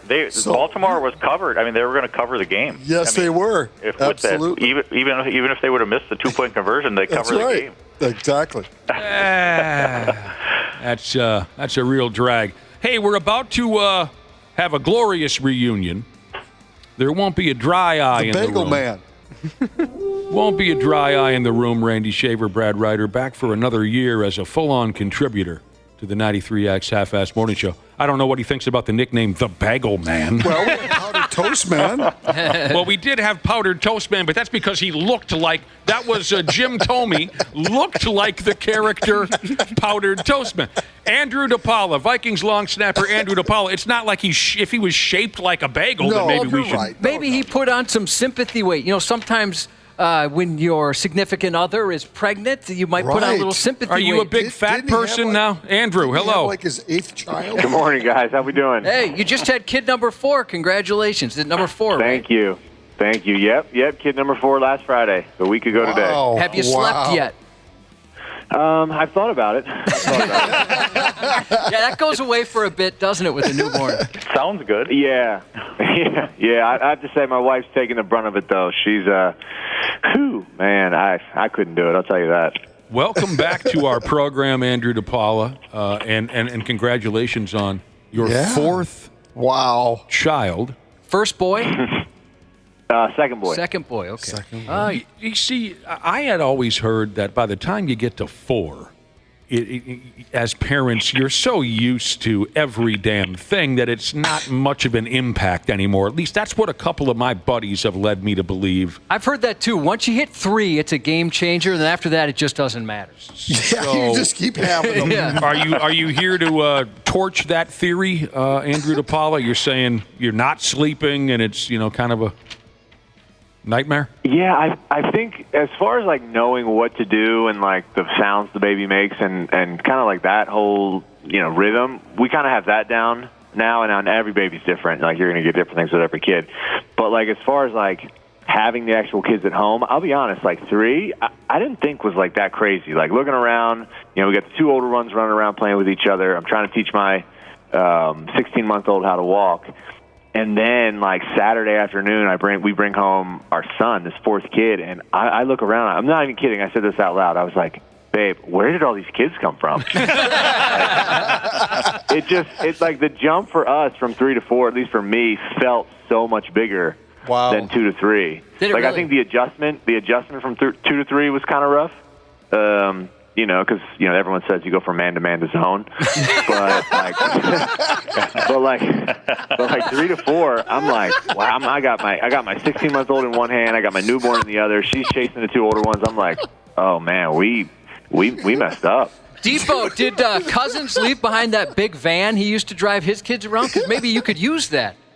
I either need to get his or I need to figure out where he got his from, because I need something, man. I need like a little school bus. I would say you better get into a prevent defense now, because 4 is quite a few, man. Oh, yeah, it's a lot. Are you prepared to kill it now or what? Hey, true story. I'm not making this up. The night we found out, which was a Monday night back in January, we found out like midnight she took the test. I'm not even kidding. She's on her phone and she was Googling vasectomies near me. I'm not even kidding about that. She was like glaring at me like, oh, you're so done. What did you do to me? What did you do? Do you agree, Andrew? Is it time? I'd say it's time. Yeah. If not, you're going to get that Phillip Rivers look on your face. I don't make Phillip Rivers money, so we got to cut it off here. It's time. Maybe we could get you an on-air endorsement or something. Yeah, really. To cover the cost. Gerber baby food. Diaper business. Something. Just pumping them out, man. You're just pumping them out. Great. Well, look, I'm a good-looking dude. She's an amazing-looking woman. Yeah, it's what happened. It's only natural for the both of you. True. Only for you can't. We know what you're doing during the bye week. Yeah. Neither one of you can help yourself. I'll tell you what, that line, man to zone, is hilarious. I've never heard that before. That is so funny. I haven't heard that either. That's great. That's so funny. He's on 4 already. All right. Well, and congratulations also. Cubby told me that is this the first time you've been voted chosen captain of the special teams, or is this old hat for you? No, this is the first time. Well, kind of like we can ask you, just kind of similar to something we might ask you on the topic of your 4th child, but what responsibilities does that add for you now that you are the captain of the special teams? You got to know all the rules now. Yeah, I don't even know. I mean, this sounds like the typical, answer that you give to the media, but, I feel on this team that any number of guys could have been voted captain. And, for me to get it was kind of like a surreal moment, just knowing that my teammates looked to me in that way. And that's a great question, because now I do have to figure out what my responsibilities are, because it's like, you got the job you applied for. Now it's like, well, hold on, what do I do with it now? Yeah, I mean, for God's sake, you got a game on Sunday. What if something happens and they all turn to the captain of the special teams? You can't just be sitting there twiddling your thumbs. You got to know what's going on. Right, I got to be on it. No, I'm hoping Sam talks during the coin toss, so I don't really have to say much other than that. I don't know. Yeah, you don't want to be responsible for screwing that up. Because I was going to ask you to explain the new kickoff rule for the football season. Oh, yeah, y'all seen that? That's it's kind of wild. So captain of the special teams probably needs to know that. Yeah. So the kickoff team and the kickoff return team are 5 yards apart, and they can't move until the ball is either touched or until the ball touches the ground. Yeah. And now there's a landing zone, which you might have seen. It's from the 20 to the goal line, and if the ball does not land in the 20, so let's say it lands on the 25 or the 22. It's considered a dead ball. Mm-hmm. It's treated just like being kicked out of bounds. It goes to the 40-yard line. Man. If you kick the ball straight into the end zone in the air, the ball comes to the 30-yard line. Uh-huh. And if you kick the ball in the landing zone, it lands between the 20 and the goal line and then goes into the end zone and is either downed or goes out of the back of the end zone. The ball actually goes to the 20 -yard line. Dude, you've covered almost everything perfectly so far. Yeah. Keep going. We understand it now. No more fair catches. If you fair catch a ball, it's down where you fair caught the ball, so that's done. You're talking about on the kickoff, though, right? Kickoffs, yes. On the kickoffs, If it goes out of the end zone, it goes to the 25, right? 30. 30, okay. So you are more than prepared for this. Man. Well, good for you. That's great. Yeah. I mean, we've gone over it since the spring, and it's kind of evolved a little bit, as they fine tune it and tweak it. But the major rules have pretty much stayed the same since they implemented it, a couple months ago. Can I also say something else too, Nick? Yes. What about the Vikings? Did something special about this captain. They put a plaque up, a picture of the captains in the facility, and they've designated, which I think is long overdue, designated Jim Marshall. He was the captain of the Vikings for like 16 years, 19 years, something like that. And so every season's captains will have their pictures next to Jim Marshall's in the facility, which I think is a great honor for the man who Bud Grant called the captain. I mean, Jim Marshall, it was kind of like Derek Jeter is to the Yankees. Jim Marshall is to the Vikings. And so it's a big honor to be named the captain now, because you will always be recognized alongside Jim Marshall in that way, which I think the Vikings, it was a great move by the Vikings. That's great. Yeah, that's great. I know Randy Shaver, there's no bigger advocate for those Purple People Eaters players than Randy Shaver. So that's a great honor. Absolutely. Yep. So there's one more little element, I think, here to the new kickoff rule. Andrew nailed every damn thing, and he was acting a few minutes ago like he didn't know what the hell was going on. Right. Yeah, you almost had a speech prepared. That was awesome. You're obviously on it. There's one more here. Now, last year, if the ball was kicked into the end zone, it was just immediately a dead ball. Now the team, you sort of referred to it, now the team has to down that football, or it can be recovered for a touchdown. Mm-hmm. Yep. Okay. Yep. Oh, man, you guys got a lot to pay attention to. The rules are always being tweaked. The NFL loves to switch things around. So, yeah, you're ready for this on Sunday. Well, can you explain, Andrew, why the NFL did this? They want more action. I assume, do they want more action, or is it, again, a safety move? Both. Wouldn't you say, Andrew? I would agree with both, yes. Yeah. Okay. I mean, come on, they preach player safety, and I really think that they're making an effort to do that. However, the kickoff return is a very exciting play in the game. They had dropped significantly. The number of returns dropped significantly over the years, and they were like, is there a way we can incorporate player safety while also trying to bring this play back? So, yeah, that's what they did. It's both. I watched a decent part of last night's game. I didn't see one return last night yet, did they? I don't think so. I missed it. I think they need to move the kicker. So. I think they need to move the kicker back another 10 yards, because these guys can boom it through the end zone from where they're sitting right now, right? I mean, if you want to bring it back, I think you got to move the kicker back even more. Yeah, I think what Andrew was saying, though, when I asked him that question, if you kick it out of the end zone, you almost are punishing yourself another 5 yards, because you got to bring it to the 30. But if you kick it in the end zone and down it, they bring it to the 25, right? Sure. If you kick it in the landing zone, and it goes into the end zone and they down it, it goes to the 20. But if you down it, if you catch it in the end zone and down it, it's the 25? 30. Okay. That's the 30. Write this stuff down, Brad. We don't want you asking about it every week. Yeah, there's going to be a quiz after the show, Brad. Sure. Everybody laughed at Wapple and I for our fandom, but this rule was borrowed and tweaked from the XFL. Yeah, it was. This is the XFL.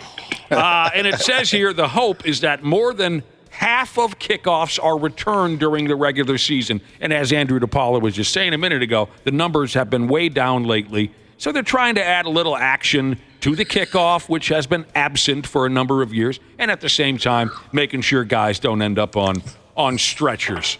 Right. Also, there's no such thing anymore as a surprise onside kick.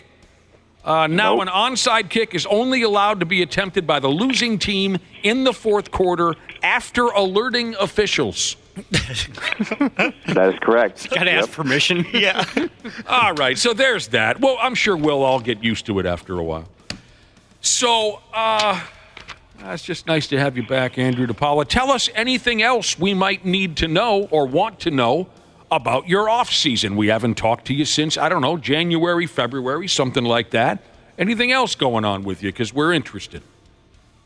No, not a whole lot. I mean, we were just getting ready for baby. Getting our house ready back in Maryland and getting the kids. Kids were excited to come back out here. They love it out here. I mean, really, other than the pregnancy, that was really it. I like to kind of keep a low profile during the off season if I can. Randy referenced it earlier. How's the bagel business? Oh, it's good. It's good. It's good. It's good. It's fun. I mean, they don't really like me being there because I mess everything up. But it's fun to get in there and kind of get hands on. And I enjoy just speaking with the customers. And I had actually a handful, not a lot, but I had a handful of people come in.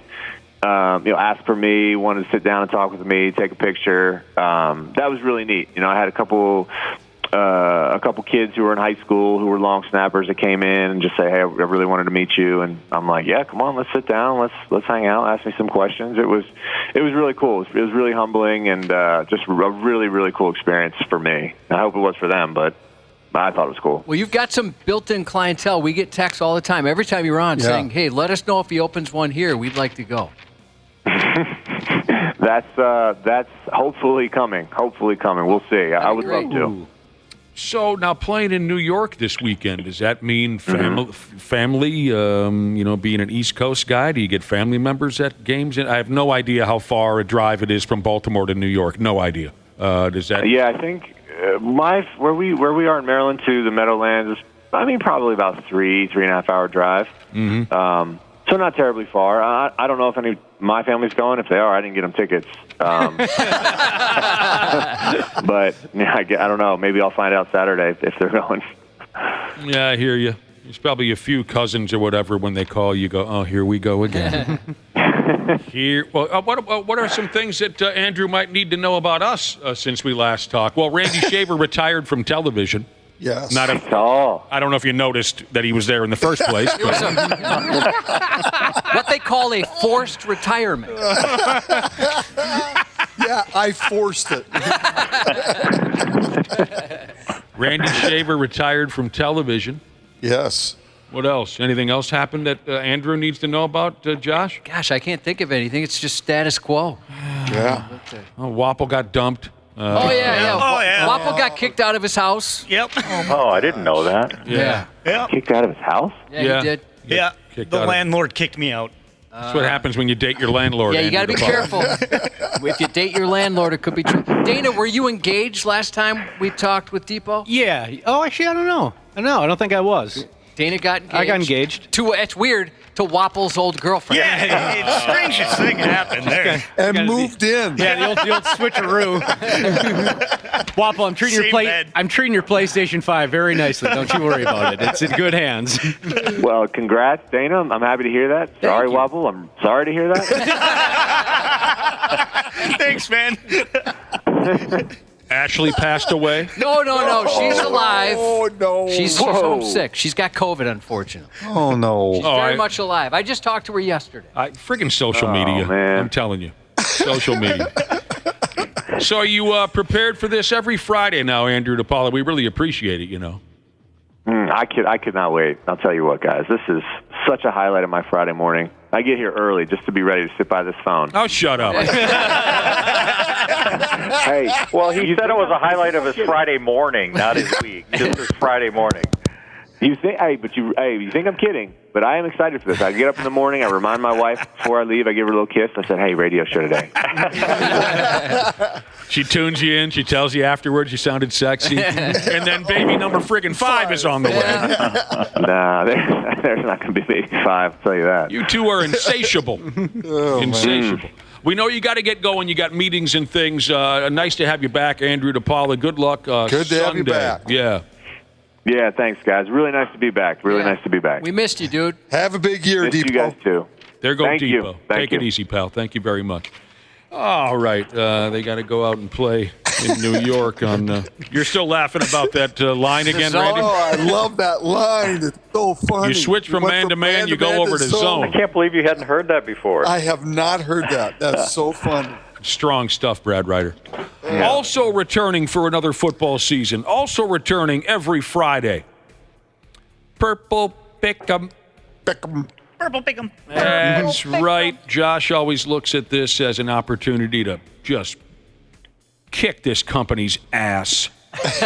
We want to give away that $100,000 so bad. And take a big pile of hooker money out from under our company.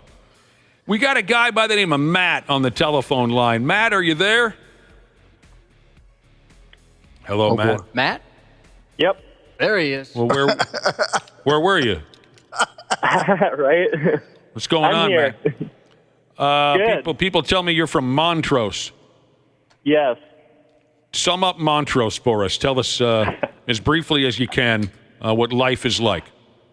There is literally one stop sign and a gas station, but there is 2 liquor stores, so that's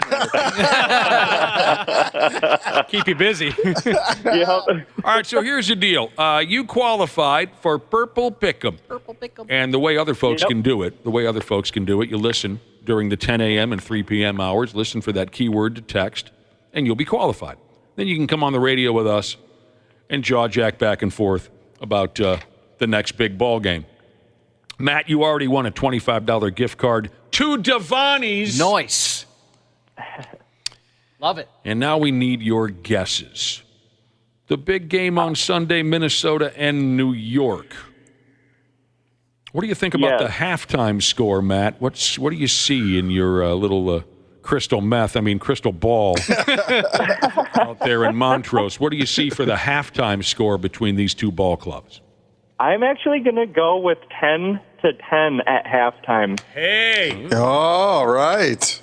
I don't know. I think that's a great strategy. I don't know how often anyone predicts a halftime tie. Okay, we're going 10-10. And what about what they call in the business the old final, Matt? I think it's going to be 20 Minnesota, 17 New York. Gotcha. All right, we're writing that down. And here's how this plays out, Matt. If you get the halftime score or the final score correct, you win $1,000.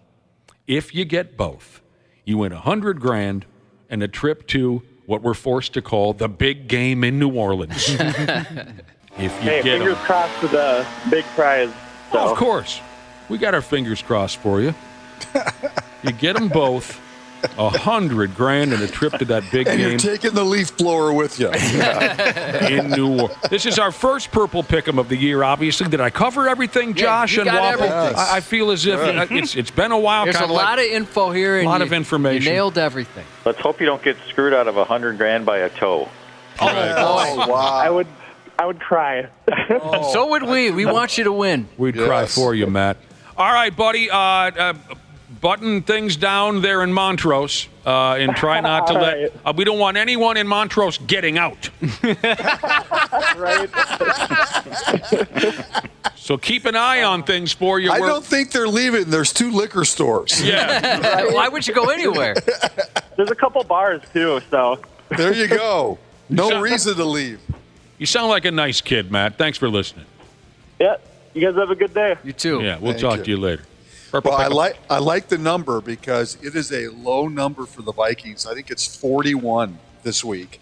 So the odds makers in Vegas are saying that this game is going to be a defensive-minded, low-scoring football game. So I like his number, 2017. That's a good number. Okay. What's the name of that quarterback that the New York club has? Daniel Jones. Is he still running things over there? He is. I think so. Yes, they did draft a guy pretty high behind him. Neighbors. That Jones, he's kind of iffy, right? Well, he had his career day against the Vikings in the playoffs. Yes, that was hilarious. Right. I enjoyed the hell out of that playoff game from a couple of years ago. That's actually how he got paid, was because of that game. But the Vikings quarterback is iffy. Sam Darnold. Yeah, I like this matchup. Yeah, I think the odds makers have it right. It's going to be fun. It's going to be fun. As far as you covering everything for our first Purple Pick'em of the season, Eastbound at Sundown Jesus has a comparison. He said it's like Pavs in 2003. Nick nailed everything. Oh, my God. The stories from the old bar there in Andover. Man, he ain't kidding. I was just slinging it. Oh, it was gross. It was disgusting. It was My disgusting. behavior was disgusting back in those days. You're a different man. Oh, there's no doubt about it. I'm a man who thrives on love and growth. Oh, yeah, tell the guys about that. That's a beautiful story. You like that story? Yeah, you should share. The other night, I was sitting around with the friggin' wife. Again, here goes my blood pressure. Look at it. Look at the... Sitting around with the friggin' wife. She was watching a television program called The Bachelorette. Okay? And I had never seen this before. So I caught like the last 10 minutes. There's this gorgeous woman on television crying because her arranged marriage somehow didn't work out on this show, The Bachelorette. And the woman kept using the word journey to explain, which is one of my pet peeves. That's a hip thing now. Everyone describes their life as a journey, or their occupation, their work life is a journey. It's just a way for people to sound more important than they really are. So I got aggravated. This gal referred to her life as a journey enough times where I finally snapped and I said, enough with the word journey. It's just life. Get over yourself. And the friggin' wife says to me that in her opinion, she and I, since we've been married, she and I are on a journey together. And I said, no, we're not. And she went even further to define our marriage as a journey of love and growth. I don't look at it that way. And then tell them how you capped off the night with her, how far she was willing to go with this whole journey sentiment as you embraced at the end of the night. And so, we kind of ended this squabble and went on with our night. But at the end of the evening, when I gave her a hug, good night, because we don't sleep in the same room. We're not animals. As I was hugging her goodnight, she began to sing a song in my ear, and the song went, on a journey of love and growth. Love and growth. And I said, get off of me! She's a beautiful baritone, according to that rendition. She does have a... she's hilarious. All right. Rays got the split. The Twins got the split with the Rays, I should say. Right. Now they start a series in, Kansas City. Yeah. September. And Cleveland starts one against the Dodgers. So really? This is a good weekend for the Twins to make some hay. Okay. Yeah. Okay. And Rays fans are probably happy that the Twins are leaving town because a couple times in this series, home run balls hit by the Twins knocked a couple of their fans into next week. We talked about this. My eyesight must be even worse than I already am aware of. Because Monday night, when Trevor Larnach hit that dong and busted some fool smooth between the eyes, broke his glasses and knocked him out, I didn't notice it live. I also didn't notice Wednesday night, Carlos Santana hit a line drive home run. Another Rays fan tried to catch the ball, and that poor bastard took the baseball to the face, too. Did you guys see this? Yeah, awful. Do they know that they have a baseball glove and it's not their head? Well, they don't have a baseball glove. These are grown people. I know. Well, they're using their head as a baseball glove, it seems like. So check this out. I saw the video on a website called MinnesotaSportsFan.com. And again, I'm questioning my eyesight because I saw the home run live and I did not notice this. This second guy gets smashed in the face by a baseball just like the guy from Monday night. What a series for Rays fans. There's also about 7 people that go to games there, so they could just let the ball hit the seats. Yeah, you're right. It could roll around for 10 minutes. Check out, I know the first guy from Monday night is very entertaining. The guy from Wednesday night is damn near as much fun. Right in the schnoz, this guy took it. That's hilarious. And they're building a brand new ballpark down there. Oh, are they? Right? Yeah, they are. I believe they are. Is it going to be? I don't know if they got approval for it. I thought they did. Oh, look it up, Wapple. I think they're building a brand new ballpark that'll be ready in a couple. I thought it was going to be ready in a couple of years. Is it going to be like my dad used to say, out of doors? No, I don't think so. Oh, I think it's indoors again. Oh, what the hell? No one goes to their current dome. Why build another one? I know. Yeah, it looks like $1.3 billion on the site of Tropicana Field. I know it's hotter than hell down there. On the site of where they're at now? Yeah. So they have to play somewhere else for, I take it, for a year or something. Maybe, yeah. I know it's hotter than hell down there, but the only thing that's going to get anybody in the seats is an outdoor ballpark down there. Those people are used to it. They can sit in that heat. They're used to it. Yeah, they even have renderings of the stadium of what they want it to look like. I don't know if you guys are ready for this or had any inkling, but we have prepared a dad fight for you two clowns. Do you want to make a run at this? If you want to. Well, it's up to you. You know, we're just passengers. You run the ship. Let's get the boys back into fighting shape. Here's our latest episode of Dad Fights coming up.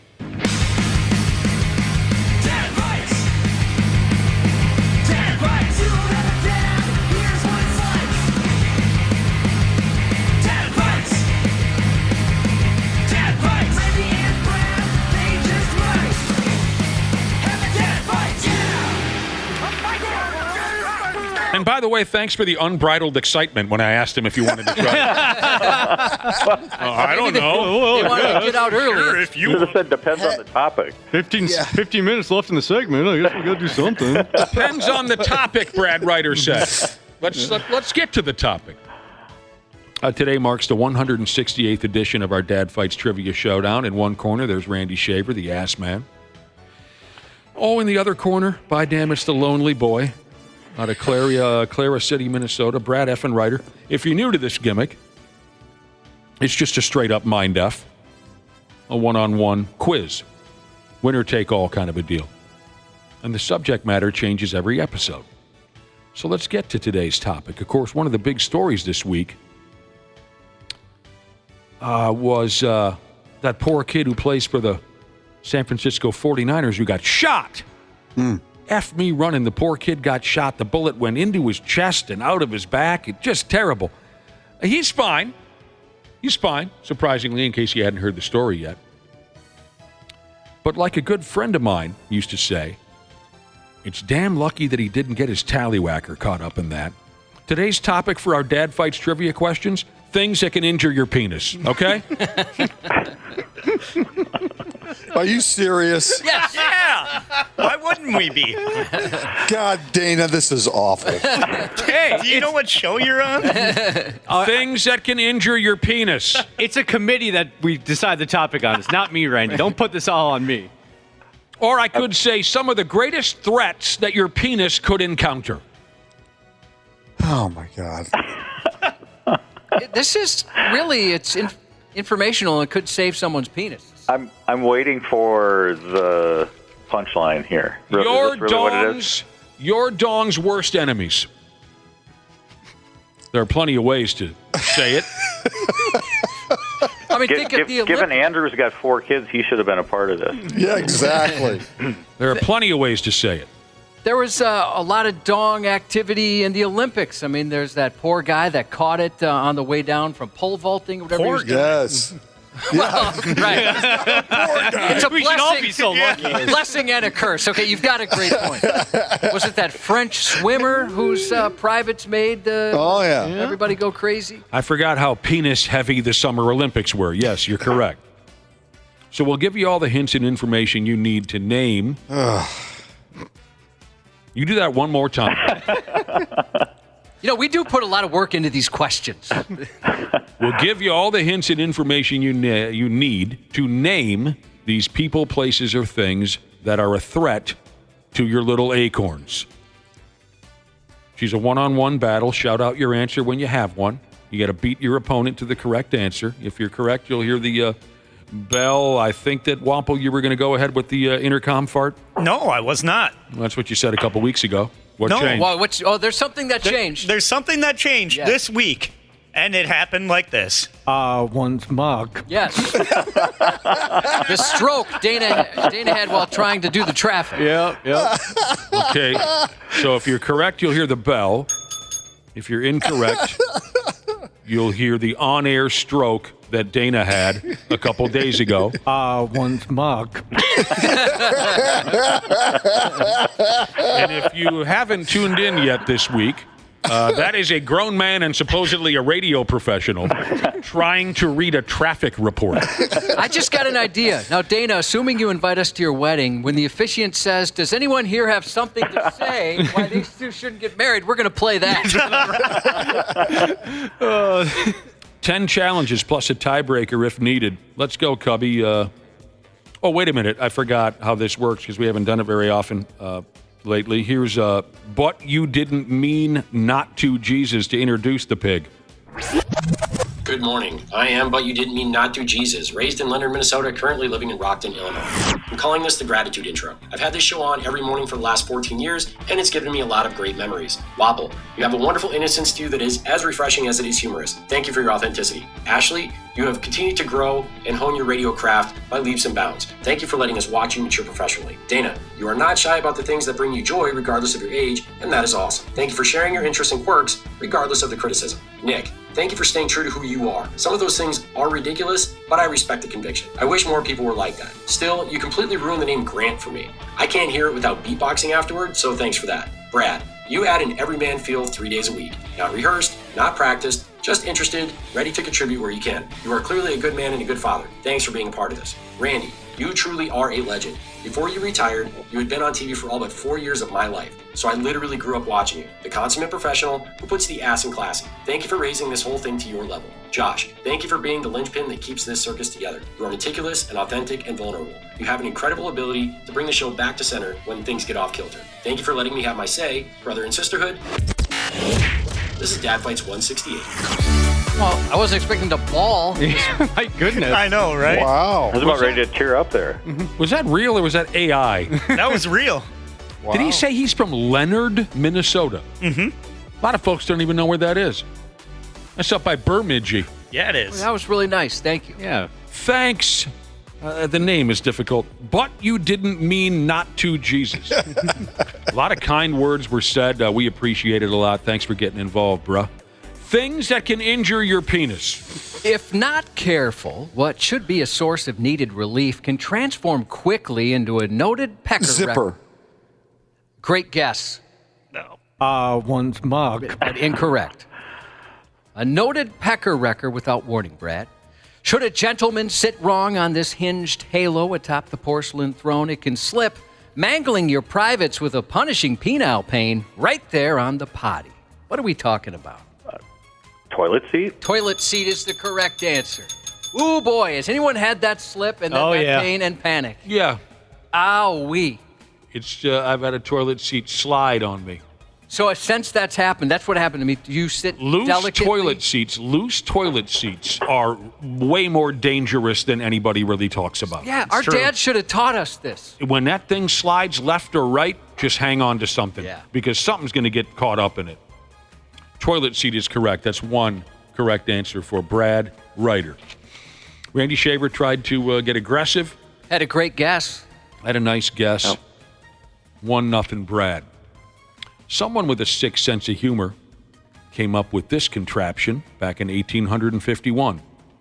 Also known as a monster holder or a clasp locker, it's a commonly used device for binding together two edges of fabric or other flexible material.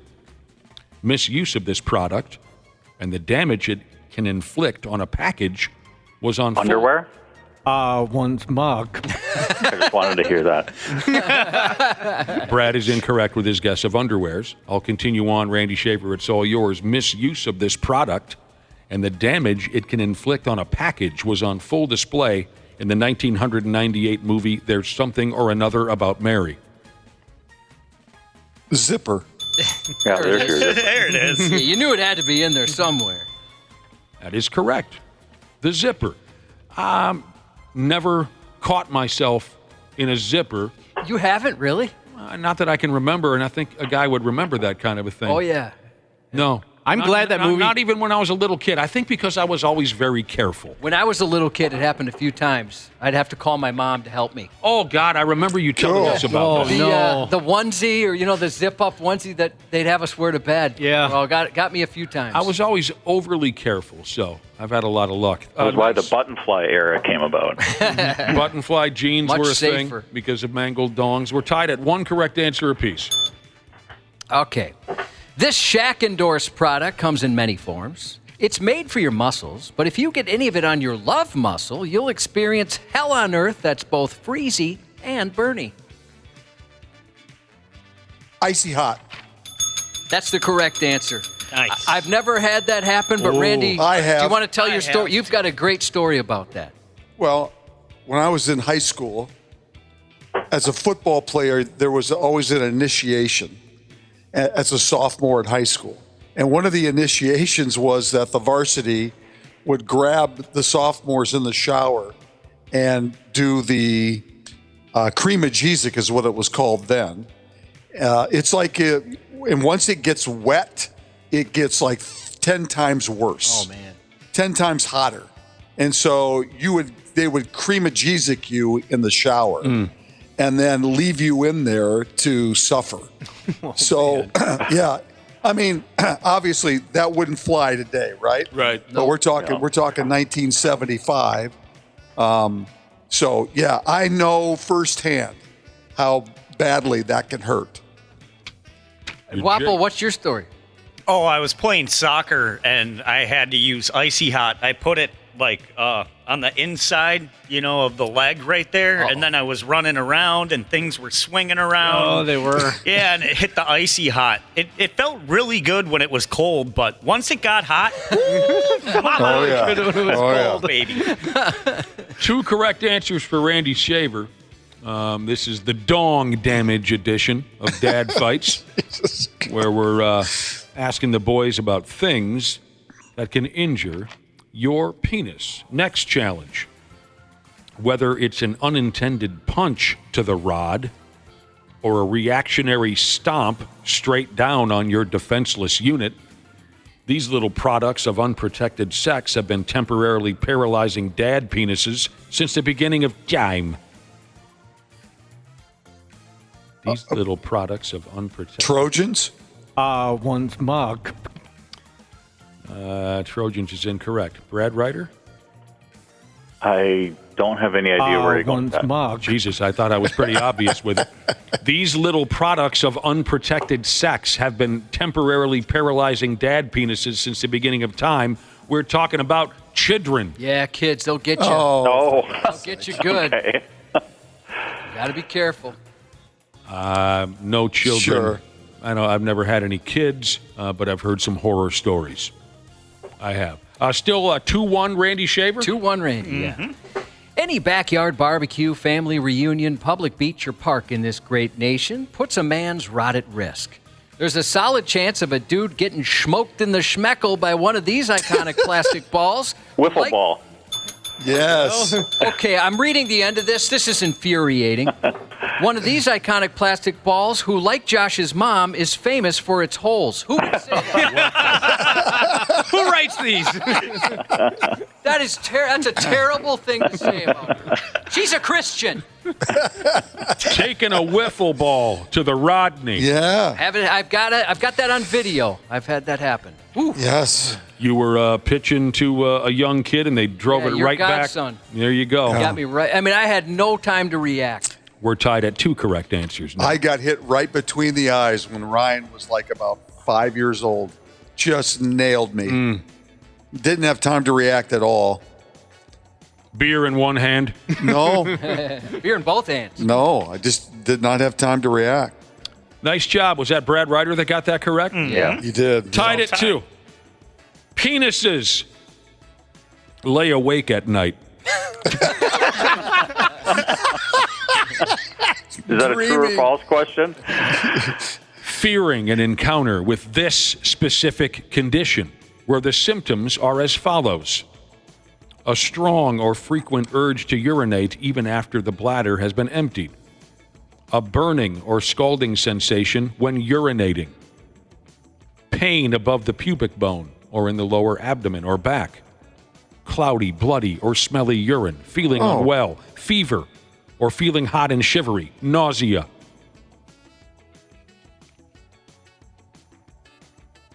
I don't know. I don't know either. They're pretending. One's mug. All right. Neither one of them could get where I was going with that. The correct answer is a urinary tract infection. Okay, well. Those, oh man, that is some insane pain. Never had that wood. problem. Knock on wood. I haven't had that. I hope you never do. Knock on wood? Yeah, Well, come on, yeah, Brad. yeah. I mean, I'm still living, so you never know. But Josh, I vividly remember the details behind when you caught a UTI. Oh, it's awful. And then it went to my kidneys for good measure. Oh, no. I know one other guy that caught it Poor bastard. He was the first of our friend group that started having sex with an actual, another live human being. Sure. I've heard of that. So he was just a rock star in our eyes. But quickly thereafter, he caught a UTI, and he was miserable. Oh, boy. Miserable.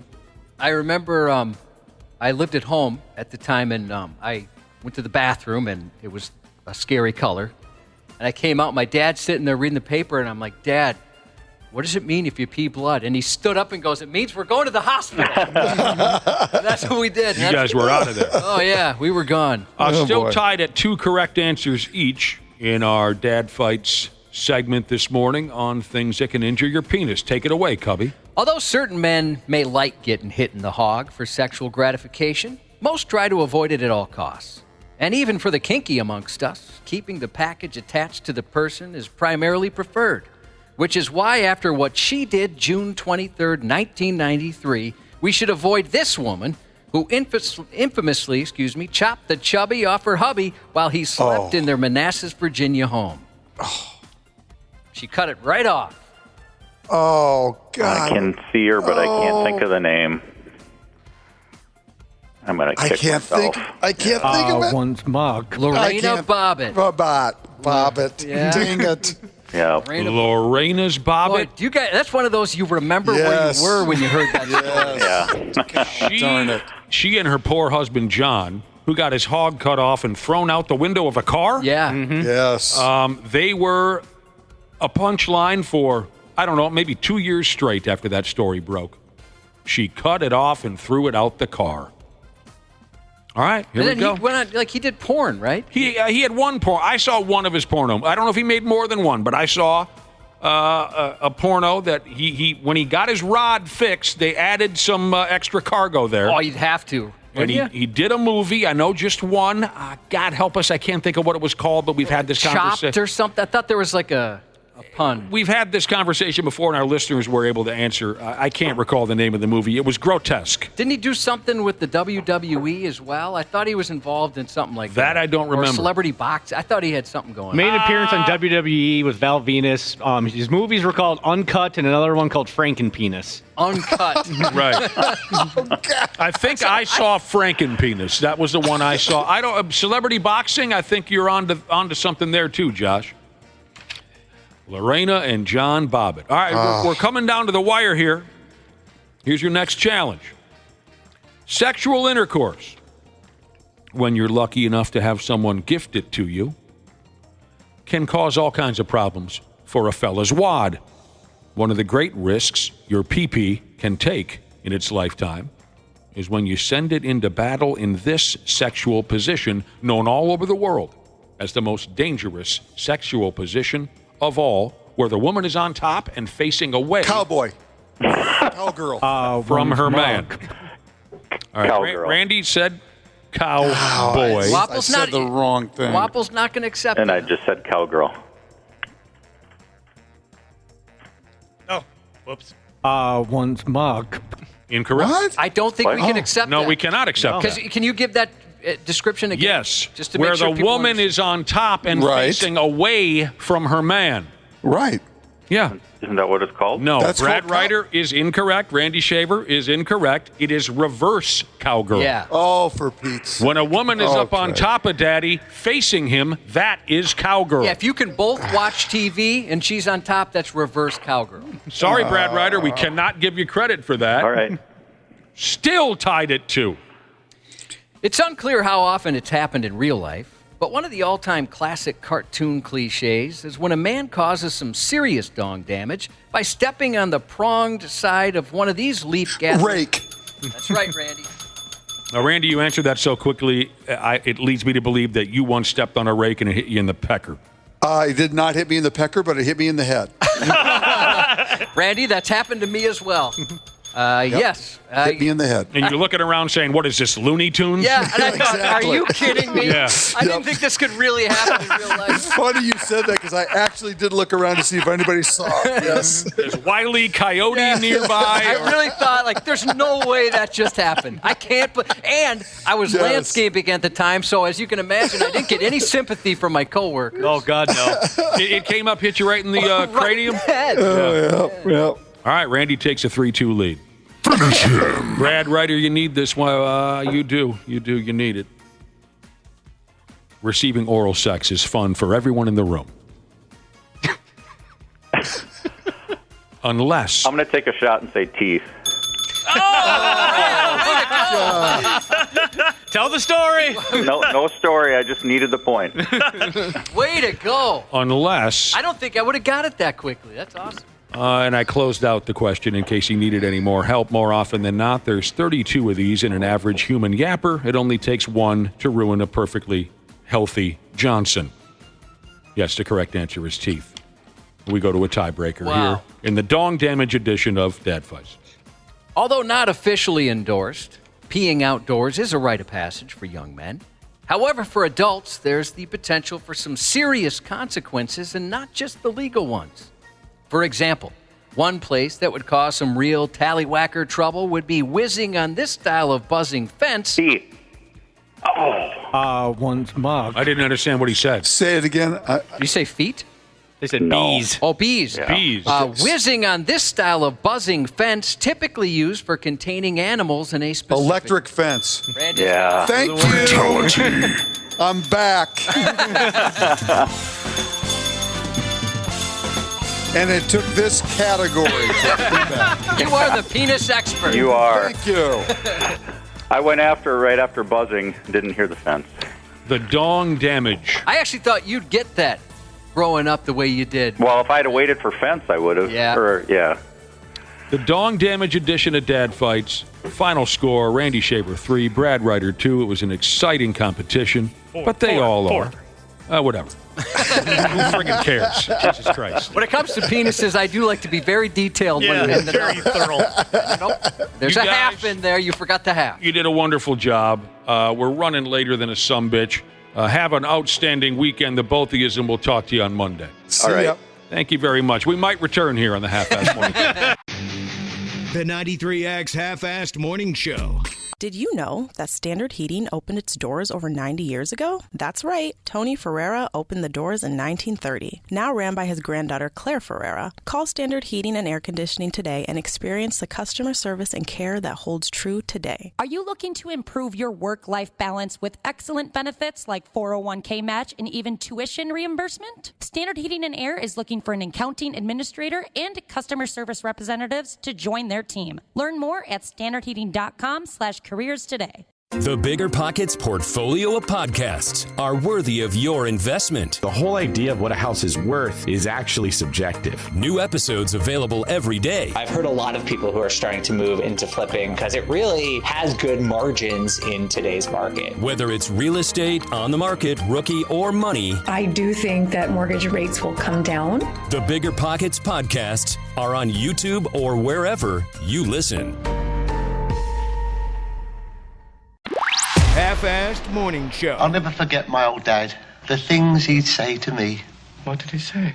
What the hell are you doing in the bathroom day and night? Why don't you get out of there? Give someone else a chance. On 93X. By God, we're close now. It is 8:36 on the 93X Half-Assed Morning Show. We're so close to wrapping this up. I'm almost horny. Oh, really?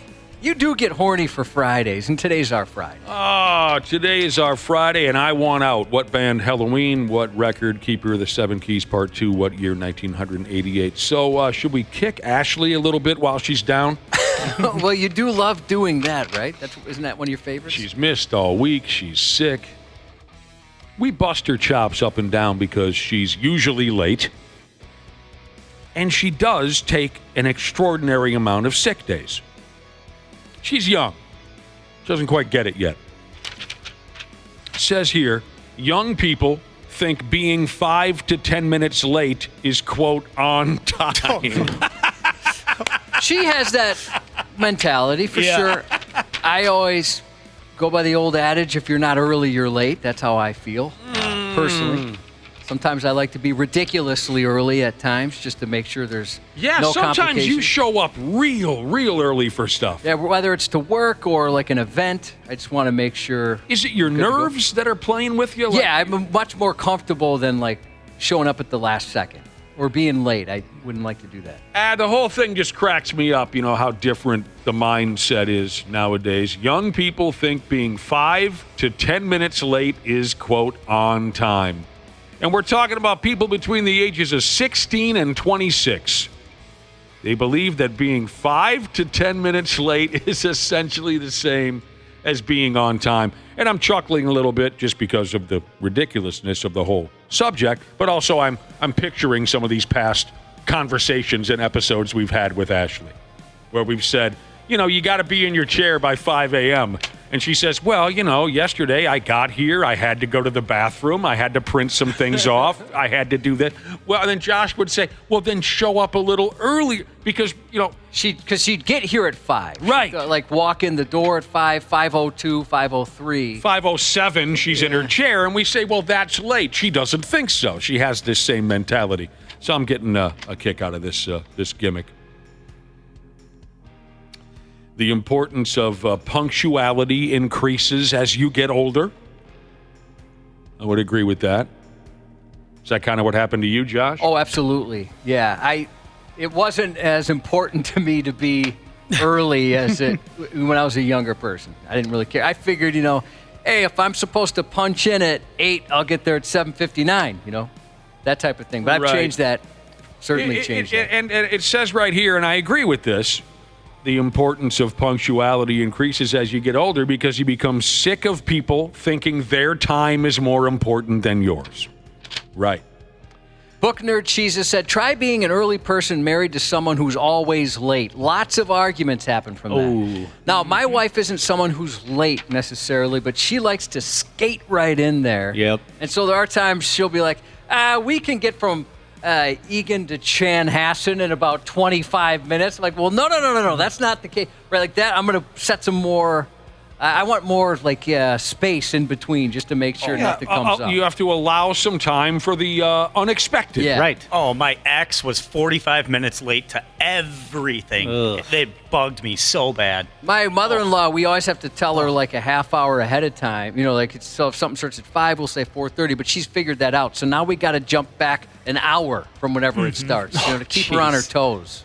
And my fiance's like your wife, Josh, where say we need to be somewhere in 20 minutes or, we got to be there in 20 minutes. She goes, well, the GPS on my phone says it'll take 17 minutes to get there. So we still have a couple minutes. I'm like, let's just get in the damn car. The older you get, more or less what, to sum up this article or this topic, the older that you get, the less tolerant you are to specifically workers, co-workers being late. It wears on you. Hey, I got to be on time. Why are you special? Yeah, I try and think of it that way too, right? I don't want somebody waiting on me.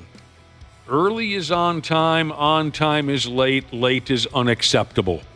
Medical. That is your friendly neighborhood garbage man said that was his boss's motto, and it always stuck with him. Early is on time is late is unacceptable. That's how I feel, right? Mm-hmm. I mean, stuff happens, but yeah, if it's continually, it can be frustrating. Medical device shipping, Jesus said, I get ridiculed by my wife for being 30 minutes early to work every day. I'm right there with you. Sometimes you just have to think about who it's affecting, and that'll straighten you out. Because I'm not sitting here acting like I'm Mr. On Time and always have been. When we were younger here, Josh, back when I was just guzzling cases of beer and chasing skirts from one end of town to the other, I was late quite a bit.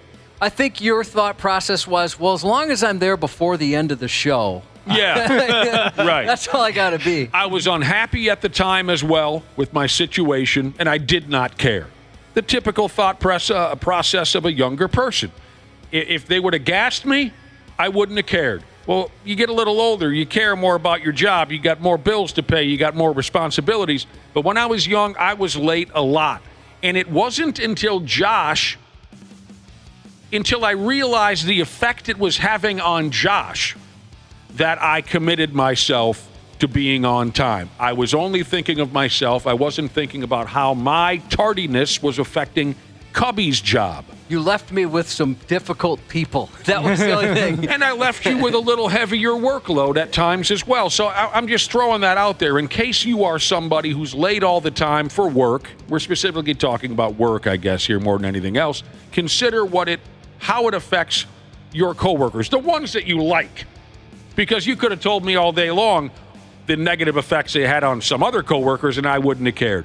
Think about how it affects your direct partner, your favorite coworker, and that might straighten you out one way or the other. I do want to say, too, like, if somebody, I don't feel that somebody needs to show up as early as I'm comfortable showing up. Like with that, not to pick on Ashley, but we say, hey, can you just be sitting down, ready to work at 5? And that's because she would skate in here at 5:39, and the show starts at 5:40. So we just said, all right, let's just give a little bit of, because she would seem like the first break kind of getting used to being in the building, right? Mm-hmm. Right. Getting the bearings down. Yeah, you need to be ready. And it's still the last person by far to show up. So, I mean, it's, everybody's being reasonable.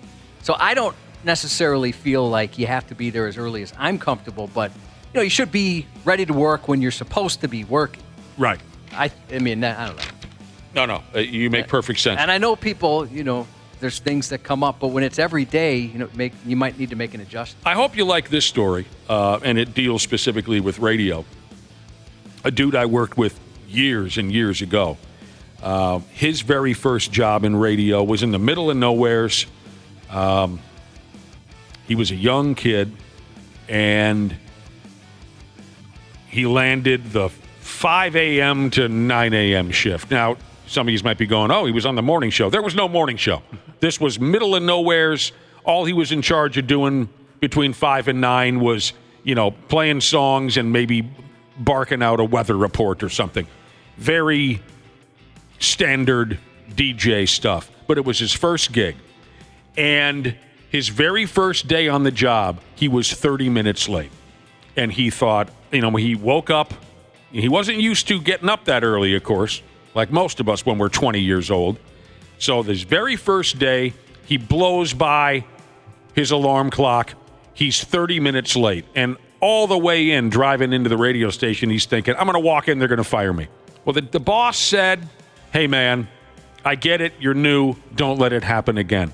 His second day, he's 45 minutes late. Again, he blows right through his alarm. And again, he's thinking, well, you blew it, dumbass. You got 2 days, my very first 2 days. Now I'm 15 minutes later than I was yesterday. Again, the boss says, hey, kid, you got to be on time. Please, don't. And, the overnight guy is pissed off, too, because he's having to stay later to cover for this new kid coming in at 5 a.m. His third day, he's an hour late. And he finally, what he realized, the boss was upset, don't get me wrong, but he kept his job. And what he realized is the boss had no other options. Oh.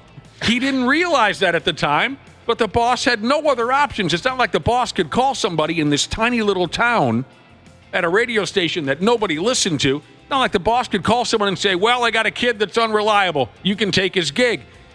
Boss had no other option. Now, he straightened himself out.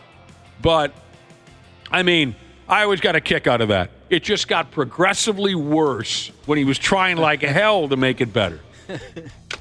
John Deere Jesus says, hey, remember when Wapple came in on a Saturday? Yeah, that was good. Yeah. How many years ago was that, Wapple?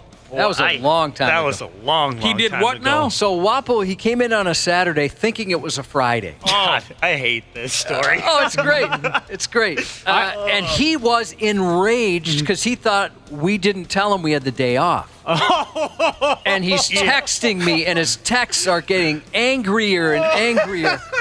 Because showtime's coming, thinking it. You're for the first few are, hey, is everything okay? Where are you? That kind of thing. So right? you really thought, at least for a brief period of time, that all of the rest of us forgot to come to work? Yeah, I was literally here in the building when I was texting Josh. And then he's getting madder and madder at me. And he's getting mean. And he's so pissed. And he's thinking like, I can't believe they did this to me. And I didn't check my phone until like 9. I didn't even look at it. I looked and I see all these texts. I'm thinking, oh my God, Wapple died. I have all these texts from Wapple. And by then, the last text was like, I'm such an idiot. I'm sorry. It's Saturday. No, That was amazing. It was so awesome. I don't remember. It was a series of like 5-6 texts that kept getting meaner and angrier. And I think there was a voicemail. It took you a while to come out of it. Oh, there was a voicemail. That's right. We can get into greater details on that story on tomorrow morning's show. You know what? I'm sorry to do this. You guys better be here tomorrow. I'm sorry to do this on the air, but Wapo, can you get here like an hour early tomorrow? I'll try. Yeah, we got some stuff to get Of course done. we'll be here tomorrow. We'll be here tomorrow. It's Friday. Why wouldn't we show up on a Friday tomorrow? We got to take a break makes sense. for now. We've only worked 4 days this week. The 93X Half-Assed Morning Show. If something should happen to one or both of us, I'd regret not having said this, so I'm just going to say it. You have a nice penis. I see it a lot, I don't say anything, but it's nice. Now, you say something nice about my penis. All right, we're going to get the hell out of here in a matter of minutes. Thank you so much for listening to the 93X Half-Assed Morning Show. We'll be back on Monday morning. We were talking, some people are on time. Some people are late. Some people are always late. Some people have made it really dramatic, too. Here's a listener that texted in and said, I showed up for my buddy's birthday party a full 24 hours late. I had my whole family with me. I had a cooler of beer. It was so friggin' sad. Oh, no, dude. You're still cleaning up. Birthday. Oh, for Christ's sake, it was yesterday. Yeah, he's really, I don't know why he's so embarrassed about it, but a buddy of mine was nice enough to show up to my stepdaughter's grad party a couple years back. And he showed up about 2.5 hours early, so we're still setting up right. And he was totally embarrassed. He didn't know if he should leave, what he should do. I was telling him, there's no reason. We're basically family with this guy. And he was that embarrassed that he showed up so early. Wang always shows up early. You know my bro Wang? Yeah. He always shows up a good hour and a half early. And I'll tell the sumbitch, party starts at 7. He's there at 5:30. I don't know what's wrong with him. He wants to get some pre-gaming in. And I'm not kidding you. This is my favorite thing about Wang. And I think it's all anxiety related, kind of like Josh said. He likes to be early because it just calms, he doesn't want to risk. I have had parties. Now, I used to live in a house right on a busy highway. That's where I spent most of my life. I have had parties that started at 7, and I've looked out my front window at 6:30, and I see Wang drive by, and he looks at my house. Do you see what I'm saying with that? I've seen him drive by a half hour early, and he's looking and waiting for the first car to pull in so then he can, I was going to ask his protocol, because I'm the same way, right? Like, if you said a party starts at 7, I wouldn't want to show up at 6:30 because I figure I'd want to be in the area at least. But I wouldn't want you to be like, okay, great, I got a vacuum and this guy's standing here, or something like that. That's happened. It has? Oh, yeah. Yeah, so I usually will wait like a creep in my car. And I've said, well, okay, dude, if you're this early, then you're going to help me tap the keg and set some chairs out. He's shown up way before. I was going to say, Josh, did your buddy help you guys with the grad party then? You know what? He didn't. Oh, no. What the hell? He just sat there? He didn't offer to do a thing. Dick. Speaking of... You know what? Yeah, screw you, Ben. Yeah. We were also talking about, there was a time when we were much younger, Josh and I broadcasting together here, where I was quite an animal, out all night, raising hell. Do you remember the one? I'll never forget this because this is some of the most brutal pain I've ever endured in my life. We were unfortunately broadcasting live from Vikings training camp, and I hated that bit, and maybe that's why I behaved the way that I did. I hated broadcasting from stupid Vikings training camp down in Mankato. Most of the players were a bunch of douchebags in the first place and wouldn't give us the time of day. And I didn't care. It's practice. Why do we care about football practice? So, do you remember this, Josh? Monday morning, we were scheduled to broadcast from Mankato. So the idea was, leave at 3 o'clock in the morning from the cities, get down to Mankato, get everything set up. Yep. The night before, I went to see Cinderella in concert, and I got myself so damn drunk I could barely walk out of there. And I didn't show up for our broadcast until like 8:15 in the morning. I woke up so terribly late and it was the worst drive down there because I had such an incredible overhang. I got down there for the final 45 minutes of our broadcast. You and a guy or two that we were working with at the time, I don't think you were too pleased with me, but I didn't care. The drive home, I was slapping myself as hard as I could in the face to keep from falling asleep behind the wheel. You remember, was that the same year? Well, that must have been a different year.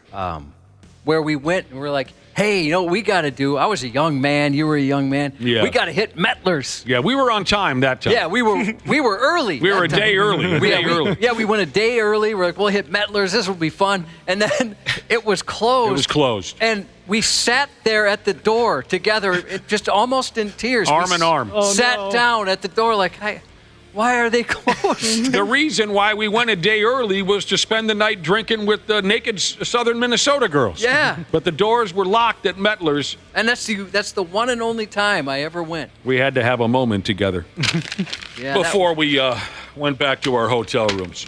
That was tough. Shout out to P-Man. Go get that bear. Love your girls. Now, my dog, he's more of a power trip guy, but in case he's listening to our morning show this morning, I just want to say I hope your surgery goes well. Apollo's having his nuts taken off. I told you guys earlier. It happens to the best of them. It could be happening right now, but maybe he'll listen to our podcast every once in a while if his name comes up. Sure. That's nice. But hopefully the surgery goes okay. CF Feed Hauling Jesus texting a birthday shout-out for tomorrow to his smoking hot girlfriend. Have a wonderful weekend, everybody. The 93X Half-Assed Morning Show. 93. The 93X Half-Assed Morning Show podcast is sponsored by Standard Heating and Air Conditioning. New episodes drop each weekday. If your podcast platform has ratings, go ahead and give us 5 stars and maybe give our enemies 1. Thanks, and here's a word from our sponsor. Standard Heating and Air is looking for an accounting administrator and customer service representatives to join their team. Learn more at standardheating.com/careers today.